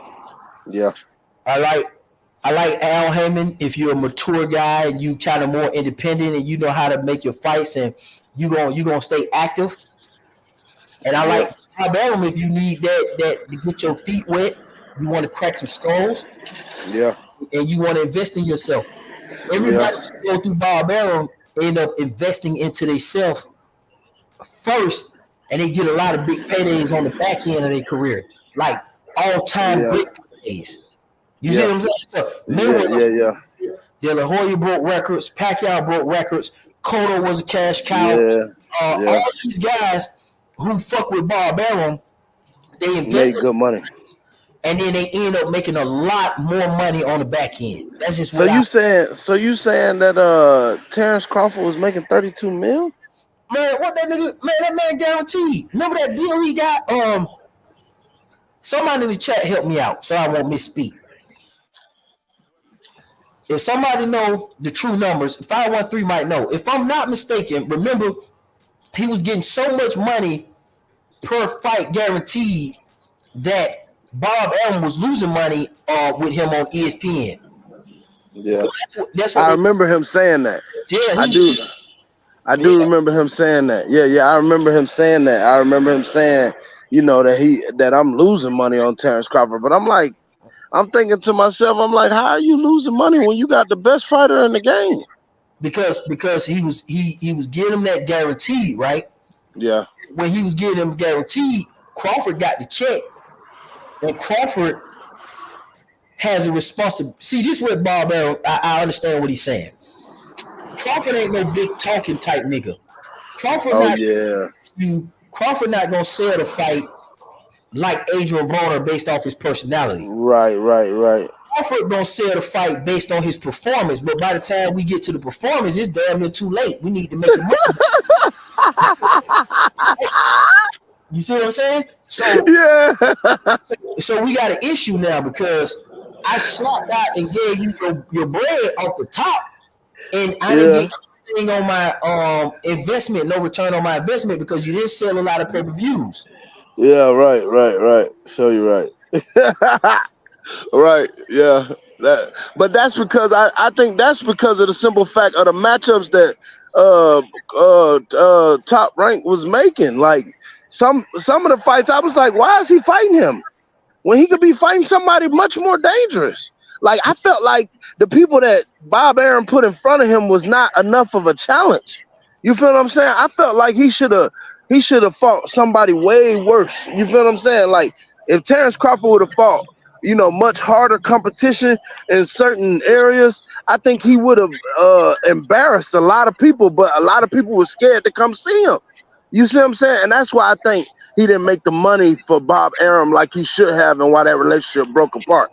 You know what I mean? Yeah, it's Bob Arum's responsibility because you the man that's investing. You supposed to put him in that. See, Lomachenko turned the fight down. Mikey Garcia turned the fight down. Yeah, they all did. You're right. Yeah, so and then when he came to the division, Pacquiao escaped. So yeah, he did.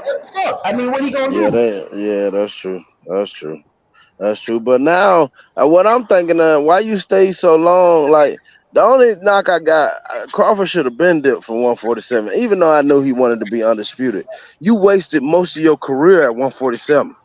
You feel what I'm saying? Waiting on Errol Spence. When you should have just jumped up to 154, took out Jamel Charlo, you would have been undisputed there. Then if you wanted to, come back down and fight Errol Spence. You see what I'm saying?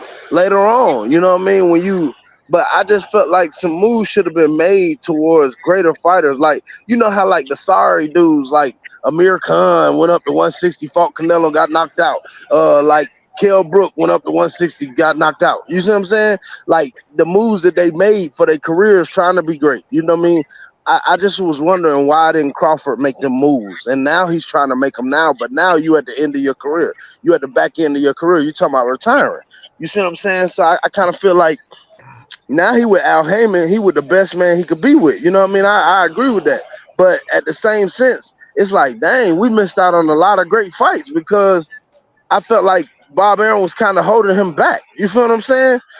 And that's the thing, like, because with his other fighters, they get all the great fights. You see what I'm saying? And that's the part that I'd be like what's the difference between Terrence Crawford and Vasily Lomachenko? You feel what I'm saying? Then they was calling this man pound for pound 13-1.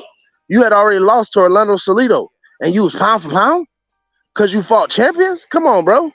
Crawford had been knocking off champions. They wasn't talking about him being pound for pound till he became undisputed. You see what I'm saying? But that's what I'm saying. The double standard in boxing, like that's crazy. Like Crawford should have been in. I felt like a black fighter got to jump way further, to get them type of recognition points than a white fighter. You know what I mean? And it's sad to say that. I don't mean to put race on it. You know what I mean? But like, I just never agree with Vasily Lomachenko being that. I know his skill was tremendous. He's a very good fighter, but I don't think he should have ever been in the pound for pound conversation because you ducked a lot of fighters. You know what I mean? That you should have fought. You know what I mean? And then you waited. Then you come back and fight him later on after you took a L. You see what I'm saying? Yeah. Mm-hmm. I just don't understand it. But Crawford been lining them up, knocking them down, lining them up, knocking them down, lining them up, knocking down, lining them up, knocking down. You know what I mean? Back to back to back. And they ain't mentioned this man for pound till way later after he done had about a few championships. You feel what I'm saying? Like, I'm just like, where's the standard at in champion, regardless of race? It's about skill. Skill pay the bills. It's the sweet science we talk about. You know what I mean? And that's the crazy part. Like, I just be like, why didn't he make these moves? He wasted. I felt that's the thing that bothered me, bro. I just feel like he wasted a lot of time in certain divisions that he shouldn't have. Like welterweight, I think he should have been there. After it took that long, it took them almost 5 years to make that fight, bro. Even though it was one of the best lucrative deals he could have ever made, he finally got with Al Heyman, and I felt like he should have been with Al Heyman years ago. After he won that first title, you should have went on ahead and went with Al Heyman, because Al Heyman would have got you that check a long time ago. You know what I mean? Yeah, but shit, I don't know. I mean, the man's career has turned out pretty goddamn good. It did, but I think he would have been more bigger as a global star. You feel what I'm saying? Wow, he beat Ricky Burns, he beat Kell Brook, he beat Amir Khan, he beat Kulowskis, he beat a lot of international niggas. Like, that's why we in this spot. Yeah. So listen, let's look at it, right? Because you got a good point. Let's think about it. Yeah. First of all, he was at lightweight. Yeah. Okay? So 135. Okay, so he got Gamboa. That's a known Cuban. Yeah, he was super named back then. Yeah, so that's a fight. Yeah. Ricky Barnes is UK, so he goes abroad. Yeah, that was a name too. Eltron is Puerto Rican. I ain't saying your name, but I'm just telling you how his portfolio, everything, like every audience. So you went to Europe, the UK, and the UK niggas fuck with boxing, so they already know who Terrence Crawford is. Yeah, they been knew who he was. Exactly. So the key is who's not supporting Crawford, and why is he not getting the money that he should be getting? That's where you gotta ask yourself the question at. Yeah, you're right. And who responsible? Right, you got a valid point. And here we go back with this shit again. Who responsibility is it to support our own?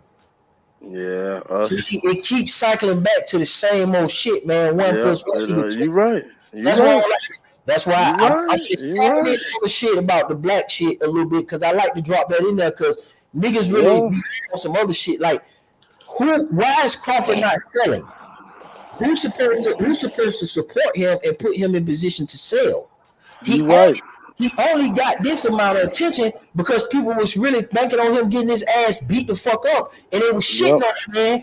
All they was saying, first everybody was cool with Crawford and saying, man, he need to do this. They was like, the niggas with Bob Arum, so he coning. Niggas started shitting on Crawford. Ever since this Spence fight, man, they been I ain't not shitting on him, but they've been, picking their guy and giving him that work. And it was a big marquee fight because of Earl Spence. Earl Spence is the guy who was proven to be more of a ticket seller than Terrence Crawford. You understand? So Terrence Crawford fought global people. He fought people that could bring in different crowds. Victor Postal from the Eastern Bloc. Everybody was high on that. Oh man, Victor Postal, he finna whoop Crawford. He finna whoop Crawford, and he whooped the shit out of Victor Postal. Yeah, that was a huge. Yo, so money. Yeah, I'm here. My bad. My thing just lapped out. You know how I be tripping. Yeah. But I'm good. Yeah. I got an echo. Since you came in. Oh, okay. You can. Is it good now? Hold on for a second. It's straight? No. It's still going in and out? No. It's an echo. Oh, in the backyard. Oh, that was a car. I'm outside. No. Like, do you got another page or something on your phone? You might have you said another place? No, another page. Like whatever you got. You might have two. Oh, I probably got YouTube. Yeah. Hold on.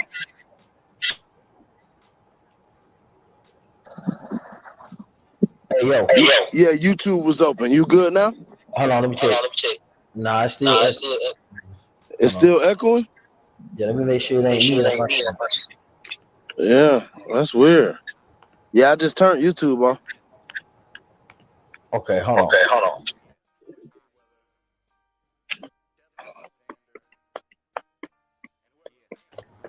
Hey yo.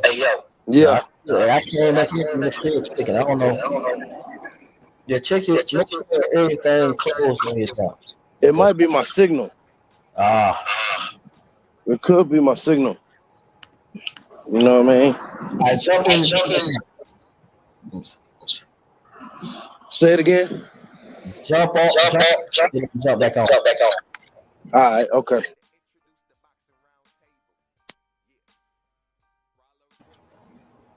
All right, Zo Money. I don't know. He came back with an echo. So anyway, I don't want to mess it up. I was gonna let him cook because he was having some good points. But at the end of the day, man, I'm just telling you straight up and down, no special effects. Certain styles are going to be locked in via the fighter because of their emotions. Okay? And because Zo. Yeah. It's still echoing? No. I hear you good. Now you clear. Okay. That probably just that technical difficulties. You know how technology be these days. Yeah, okay, cool. So you got the camera booming and shit. All right, I got you. So I got you. But yeah, man, I'm just saying certain fighters are going to keep their style because of the emotions that they carry, and people are stupid. Now that's just on that. But back to Bob Arum. You was finna cook on it and then you dropped off. But go ahead. Yeah, I don't know. I don't understand how that wasn't a good fit. Because now that you mention it, he did have some really great fights. You know what I mean? But then, like you said, it balls back to the same thing. We the biggest consumers in America, black people. You know what I mean? And we could have supported Terrence Crawford like we supported Floyd. Because a lot of people wanted to see him lose. A lot of people wanted to see him win. You feel what I'm saying? But they wanted to see him. Is the point. You feel what I'm saying? So I agree. Like he don't get him. I think it's a lack of promotion too, because they don't promote him like they do Floyd. You remember when Floyd fights was about to come on, but it'd be almost 6 months ahead. You be seeing commercials everywhere, different this Floyd on that, Floyd on this, whoever his opponent is on this, on that. You see what I'm saying? So it almost brainwashed you into buying the fight. Because you want to see, man, who is this dude Floyd? You feel what I'm saying? Because a lot of people didn't even know who Floyd was until they started hearing, oh, Floyd gonna lose, he undefeated. You feel what I'm saying? And a lot of people wasn't boxing fans till to that point. You know what I mean? So I just wonder, like, who behind him? Who do he has behind him that's not promoting him to be the top? You know what I mean? Because he the best fighter in the world, bro. But he's still not getting his credit like he should. You just beat the most quote unquote so-called the boogeyman of the 147. You feel what I'm saying? And yet and still people still want to slander his name like he garbage. You feel what I'm saying? This man's 2-time undisputed champion. Still not getting his just due. You know what I mean? And I don't understand. Like, I feel like he better than Floyd at this point. You know what I mean? A lot of people gonna hate me for that. But, you know, he didn't back down from nobody. He fought every person that it was. And anybody that called his name out, he gonna go get him. You know, Crawford ain't gonna run from nobody. That's why I feel like he should go ahead and fight Ennis, but he gave up all the titles. I agree. I think he should have made that his last fight at 147, just to defend the undisputed. crown and then knock him out and go to 154 and retire. But I think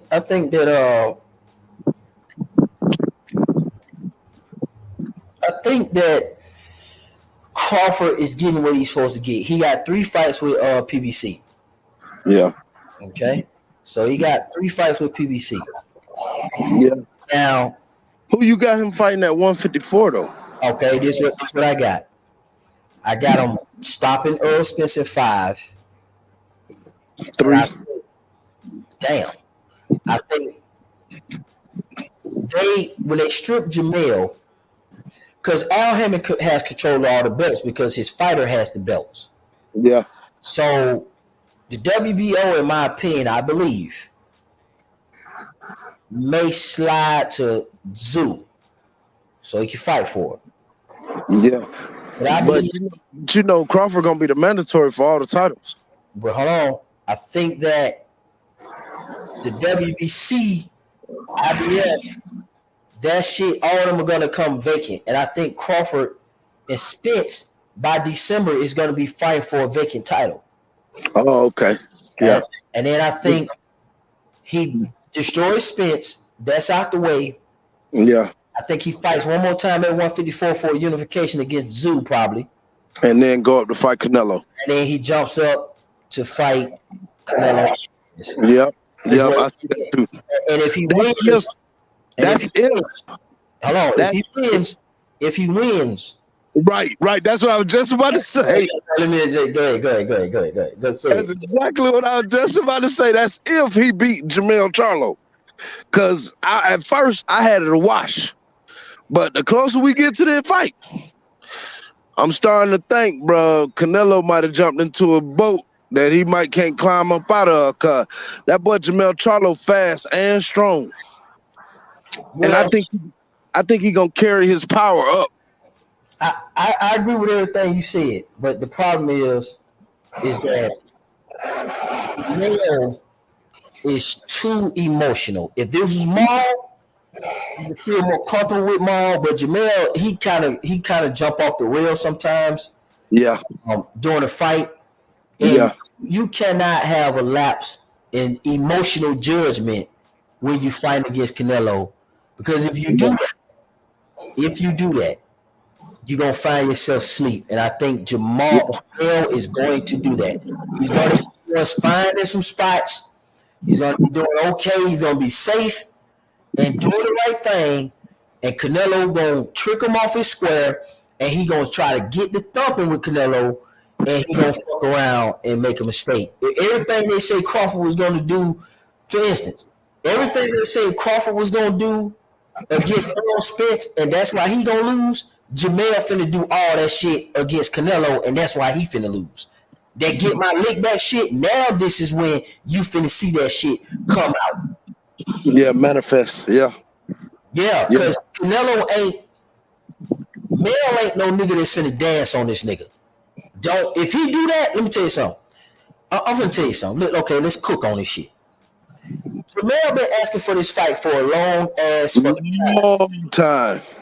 So it's overdue. Yeah.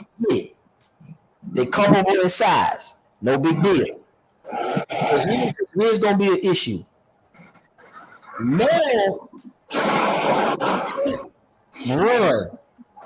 Because he can't outbox Canelo, not because he can't, but that's not going to look sexy. They're going to say, this nigga ran.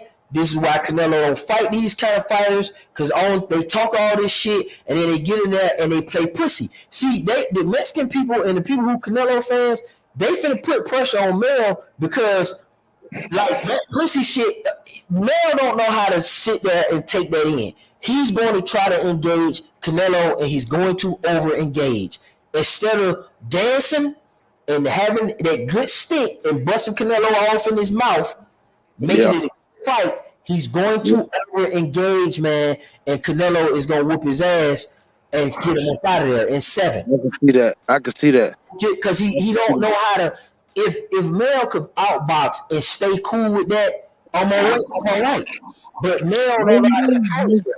He's going to engage Canelo way too much risk gonna be taken, and he's gonna leave himself open to get splatted by Canelo. He's too emotional.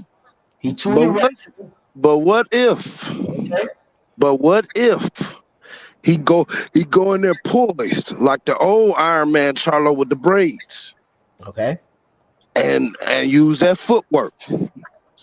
But he know he got power, and he catch Canelo and drop Canelo for the first time in his career. What do we say then? Okay. Now, I agree with some of that. I do believe that Canelo gonna get happening to like. I think that it's gonna be a slight back and forth. And I think he's gonna get fucked on. I think he's gonna get touched up. And that's going to lead us to believe more in Crawford based on what we gonna see. And he could touch the ground or take a knee. I can see him getting hurt, but I just still think that Mel is going to overcompensate. Yeah, Stop. that might give him too much confidence. I do think he exposed him to a degree which gonna make the Crawford fight look better. And Crawford will drag him. What'd you say? I believe that. I believe Crawford will drag Canelo. I think so too. He just got the skills. The skills is crazy. Yeah, His I think skills so. is crazy, bro. Like it'll be almost like Floyd fighting him again, except with power.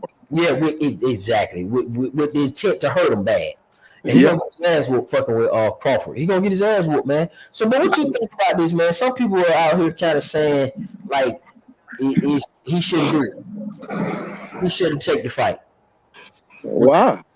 They say we just want to trick him and we want to see him lose and we're gonna make excuses after he lose. That's what they kind of saying, that kind of shit.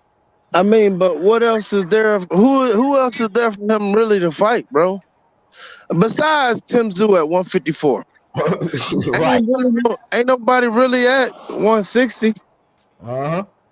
I mean, Mel opted out to fight Canelo. yeah, that's what I'm saying. Like that was the big fight that everybody wanted to see. That was they was hyping up. And I'm like, when Mel took off, that kind of messed up the whole range of what we was gonna see. Because nobody expected Mel to go up to 168 and fight Canelo. I didn't see that coming. I didn't see that coming either. So I'm like, he might as well just train for the next year and go ahead and just jump to 168. Ain't no point in going to 154 because Mel ain't there. Nah, you know what I mean? Unless for the rematch with Earl Spence. Yeah, he got to do something because Earl Spence is got the rematch in his pocket. Yeah. So you got to fight that fight. Get that so you can move the fuck on. But after that, it ain't no point in staying at 154, bro. Unless you're gonna go beat up on Tim Tszyu. Yeah, for Tszyu. That's a good fight to prepare for Canelo going up. Right. That would make sense. If he go right at Tim Tszyu, you know, that would make sense. You know what I mean? Yeah, unified 154.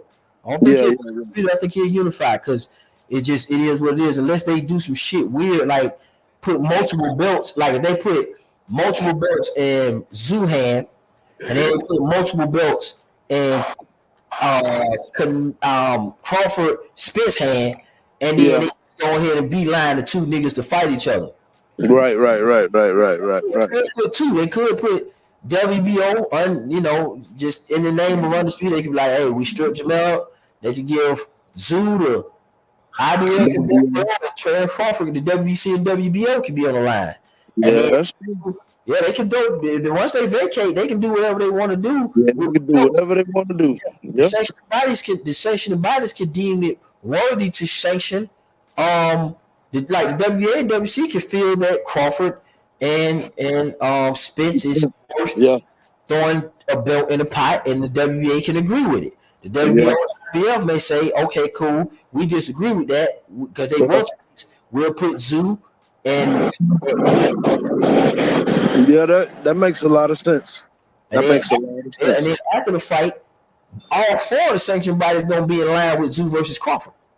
Yeah, sure, you're right. So that'd be crazy, bro. Yeah.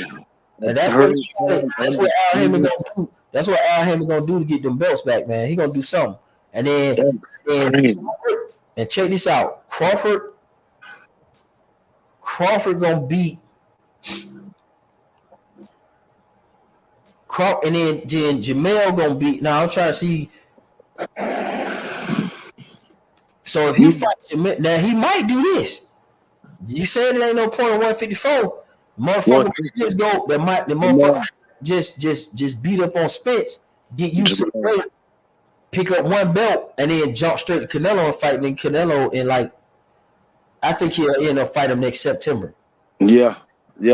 Or go to one or shoot the 168 and fight Jamal going into the Canelo fight. That's another interesting fight.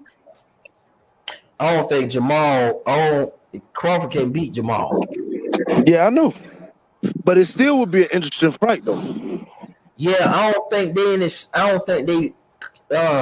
see if Maul still had a belt at 160, I can see that, but Maul so focused on Canelo, nigga, they too focused on Canelo, man. Yeah, that's true. Maul might almost have to come back, and he might miss his turn and might have to fight Benavidez, bro. Yeah, he gonna get knocked out, man. That game. Oh yeah, but how about my boy? Boo, let's get it. Yes, sir. You say it again. Stop. I hear you, boy. Yeah, Andrade finna get stopped, and that's finna be it. It ain't finna happen. So you got Andrade getting in the fold. You say Andrade go up here, pull the upset, beat Benavidez, and then what? Charlo, Jamal, what? I got Canelo finally giving him a shot. If he beat Benavidez, Canelo got no choice but to give him a shot, cause that's the man Canelo running from. If he beat Benavidez, Canelo finally got to get that man his shot. Because he's been chasing Canelo since 154. Everybody know the facts. Everybody know the truth. It's nothing that is unknown by nothing. Everybody knows that he's been running from Demetrius Andrade. The one fighter I know for sure he has been running from since 154. And they always in this fold, the same guys. Jamel, Jamal, Demetrius Andrade. It's been the same thing. And they all been chasing Canelo. And see, Demetrius was bigger than them back then. He was already a champion when they were trying to be champions. But Demetrius, with all the promotional problems and all that crap he did in boxing, all the layoffs and, all of that, pushed him way back on the back seat. But now he's with Al Heyman. And he finally getting the fights that he should get. You see what I'm saying? It took him his whole career to finally get a fight that's gonna be notable. You know what I mean? And I hate it for him because he's so old. He way older now. He like 36. You see what I'm saying? And you at the back end of your career when I really think he should have just went crazy on Jamel Charlo right after he did Willie Nelson something vicious. You know what I mean? That was the sharpest Demetrius Andrade I had ever seen. But yeah, okay. All right, Benavidez finna get this nigga out of here in probably 4 rounds, man. Him and Canelo, Benavidez and Canelo finna look extremely good this year. I doubt it. They gonna take 2 pieces off the board, and the only piece to be left is Crawford and Maul. And I'm thinking Maul gonna end up fighting Benavidez. Canelo gonna fight Crawford. And if it goes well, then it's gonna be Benavidez versus Canelo finally. You heard it first here. I'm telling you now, Zone. Okay. You heard it first now. I told you, bro. Okay. I done called out a lot of fights this year, bro. Okay. I'm telling you, bro. Boo Boo gonna beat Benavidez. If he don't, I'll be the first to say, you know what? Because Benavidez is the Mexican monster. Wow. And if he crack and catch you, it's good night. You know what I mean? I got all respect for Benavidez. I'm not disrespecting him. I just think that Demetrius Boo Boo Andrade got the skills to beat him and possibly the power to hurt him. You know what I mean? Oh, God. Hell no. Listen. Hey, okay. Okay. I'm telling you now, Zone, I'm telling you, don't be surprised if you see a fight that you did not expect. I'm telling you now. Yeah, that's what you said with Lomachenko and Devin. I'm all right this year. So yeah, but Lomachenko should have won that fight. I disagree with the winner of that fight. Yeah, I got you. So I still disagree with that one, but all right, I got you. What I'm saying is, yeah. I got Andrade getting stopped. I got Mayo getting stopped. I got Crawford versus Canelo, and then I got Maul end up fighting. Actually, man, Maul might end up getting into it with goddamn Caleb Plant first. Oh yeah, he did slap him at that. What's the name? Well, he might get Morrell. Let me say this: Maul might end up getting in there with Caleb Plant first, and then Benavidez might clean up Andrade and your nigga. What's the Cuban nigga everybody high on? David Morrell. Yeah, David Morrell. Yeah, I think that's what's gonna happen. I'm not really sold on him, bro. Like, I really don't think he that good of a fighter, bro. Me either. Like, you only got 9 professional fights, bro. Well, I don't know why they keep being high on David Morrell. I don't know. Yeah, bro. He not that good, bro. To me, I just don't see it yet.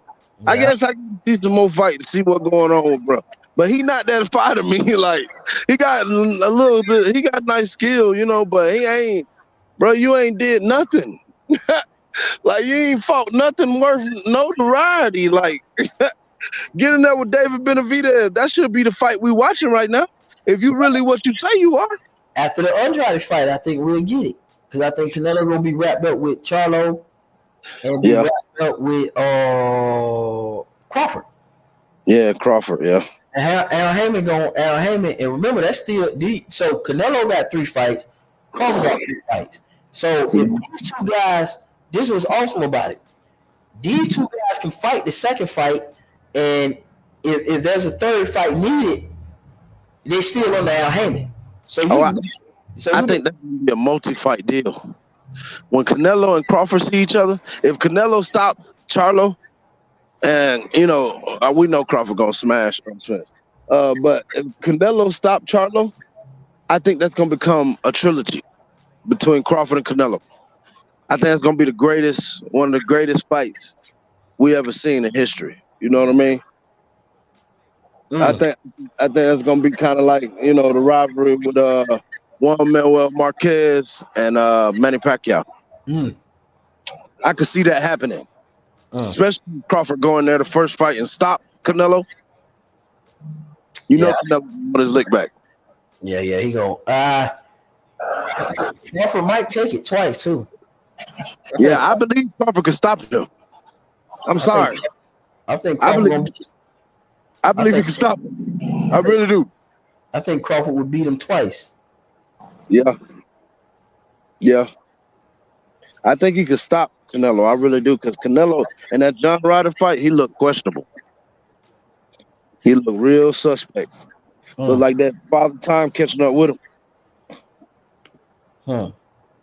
Hey, I'm not. I don't know. I think the nigga gonna get splatted. And you know what? It depends on how bad Crawford could beat him if that fight comes to fruition. You know what I mean? Like it's supposed to. Because if for going there and just watch Canelo, and you know what fight I see after that? David Benavidez and Crawford. I got. Hold on. Because you know David Benavidez is gonna be like, you took my win. 10th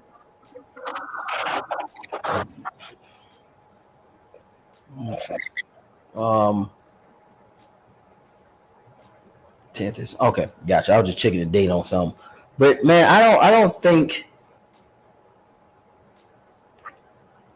I don't know about that one, man. I just don't. I don't see Canelo being able to beat Crawford. I don't neither. I just don't. I don't see it neither.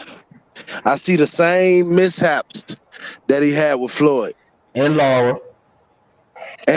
Definitely Laura. That's another fight I get mad about every time. Bro, they cheated Laura, bro. So they cheated Laura. But Crawford gonna make amends for that. That's what I'm saying. He just Canelo don't have problems. This is another thing about Mel. He don't have problems with big targets. He has problems with smaller guys. His most competitive fights has been with Shane Mosley, Cotto, Mayweather, Lara, Amir Khan. Yeah. It ain't been with James Kirkland, Smith, Williams, all them UK niggas from over there. It ain't been with none of them. Yeah. Plant. It ain't been with none of those guys. It's been with the guys I just named. Yeah. Shane Mosley, Cotto, Amir Khan, Floyd Mayweather, Erislandy Lara. Yep. Yep. Smaller guys that can move. They got their own endurance. Now I know that they feel most people saying, well, Crawford gonna be going to 68. I'm not mad at that. It's kind of like he walk around at like 170, 160. And he's in shape with it though. Yeah, so, and he's never. He don't look bloated like Spence and Keith Thurman be looking bloated when they walk around. Yeah, them be looking fat. Yeah, he stay active. He stay active. He stay skydiving, wrestling, fucking around, boxing. And he's just an athlete, man. So Crawford going up to 168 is like Mayweather going up to 54 for me. Right. If Mayweather was damn near better at 154 than 147. Yeah, I agree. See, that's what his big wins in. Cotto, Mayweather, and Canelo. I mean, that's why I thought Floyd was gonna stay at. Yeah, but for some reason he kept coming back to 147. Yeah, him, Cotto, Canelo, and De La Hoya, them good fights at 154. He looked better at 154 to me than down there 147. Yeah, I know. Yeah, it seemed like he had a little more pop doing his punches. Well, it just seemed like he was more. I don't know. He seemed more sharper at 154 to me. I don't know 147. He be doing some weird, goofy shit down there at 147. 154, he seemed extremely sharp, like extremely sharp. So, yeah. But I don't see Canelo beating Crawford right now. That's right now. I don't see it. Yeah, I feel you on that too. I guess we got some great fights to look forward to, big dog. Some great fights, man. September 30th, man. It's almost around the corner, man. Mm-hmm. Yeah, let's go down. Man. So what you doing at the house? I don't know yet. I'm waiting for y'all to kind of respond, or if we gonna go somewhere or something like that. I have to find out what's the best option. See what we get the 30th. Yeah, that's why I said we just have to see what we have. Because I don't know. I got a lot of stuff coming up in this month. You feel what I'm saying? Mm-hmm. So I ain't sure how it's going to map out for me. You feel what I'm saying? Yep. That's right. I'm with you on that, man. A nigga might end up, he ain't careful. He might miss the fight in his, I shouldn't, but I'm going to find out. I don't know. I might be somewhere with some people. I don't know. We'll see, man. I'll figure it out. Yeah, no doubt. All right, much love, my brother. I gotta get ready for work, man. Yes, sir. We're gonna be on that foot. What time you get off then? I get off in the morning. You know, I work from overnight from 6 to 6 to 4:30 in the morning. Yeah, you gotta get that rest in, bro, because we're gonna crank up a football one. But all right, bro, go ahead and get the rest in. When you coming up to football? Man, before the game. Oh, Thursday night. God. Hey, how about third? Let go, Eagles. You know what though? But you go in the morning now. I know you got this little time that's not bad for me. All right, I got you. Yes, sir. Yeah, I work over now. So, you know what I mean? How about them Eagles though? We coming. Believe that. Them Eagles coming. We'll see. Yes, sir. We coming. All right, big dog. All right, so I mean, that's my response to D Block and what we got going on. So it's about time to go on and kill this so I can get in here and do something and chill out. So, man, service styles, Earl Spence don't have a chance to change. He's too emotionally tied to breaking people, coming forward, front foot fighting, shoe shining, busting up the body, being bigger and stronger than everybody in his mind. And Crawford just that shit all is a no-go. It's a no-fly zone. It's just zero tolerance. So I don't know what he's going to do stylistically to get around the weapons that Crawford has. I don't know what Earl Spence is going to do outside of clipping him with something that he didn't see coming. I don't know. I just don't see it. But, man, that's all I got to say. I'm out, man.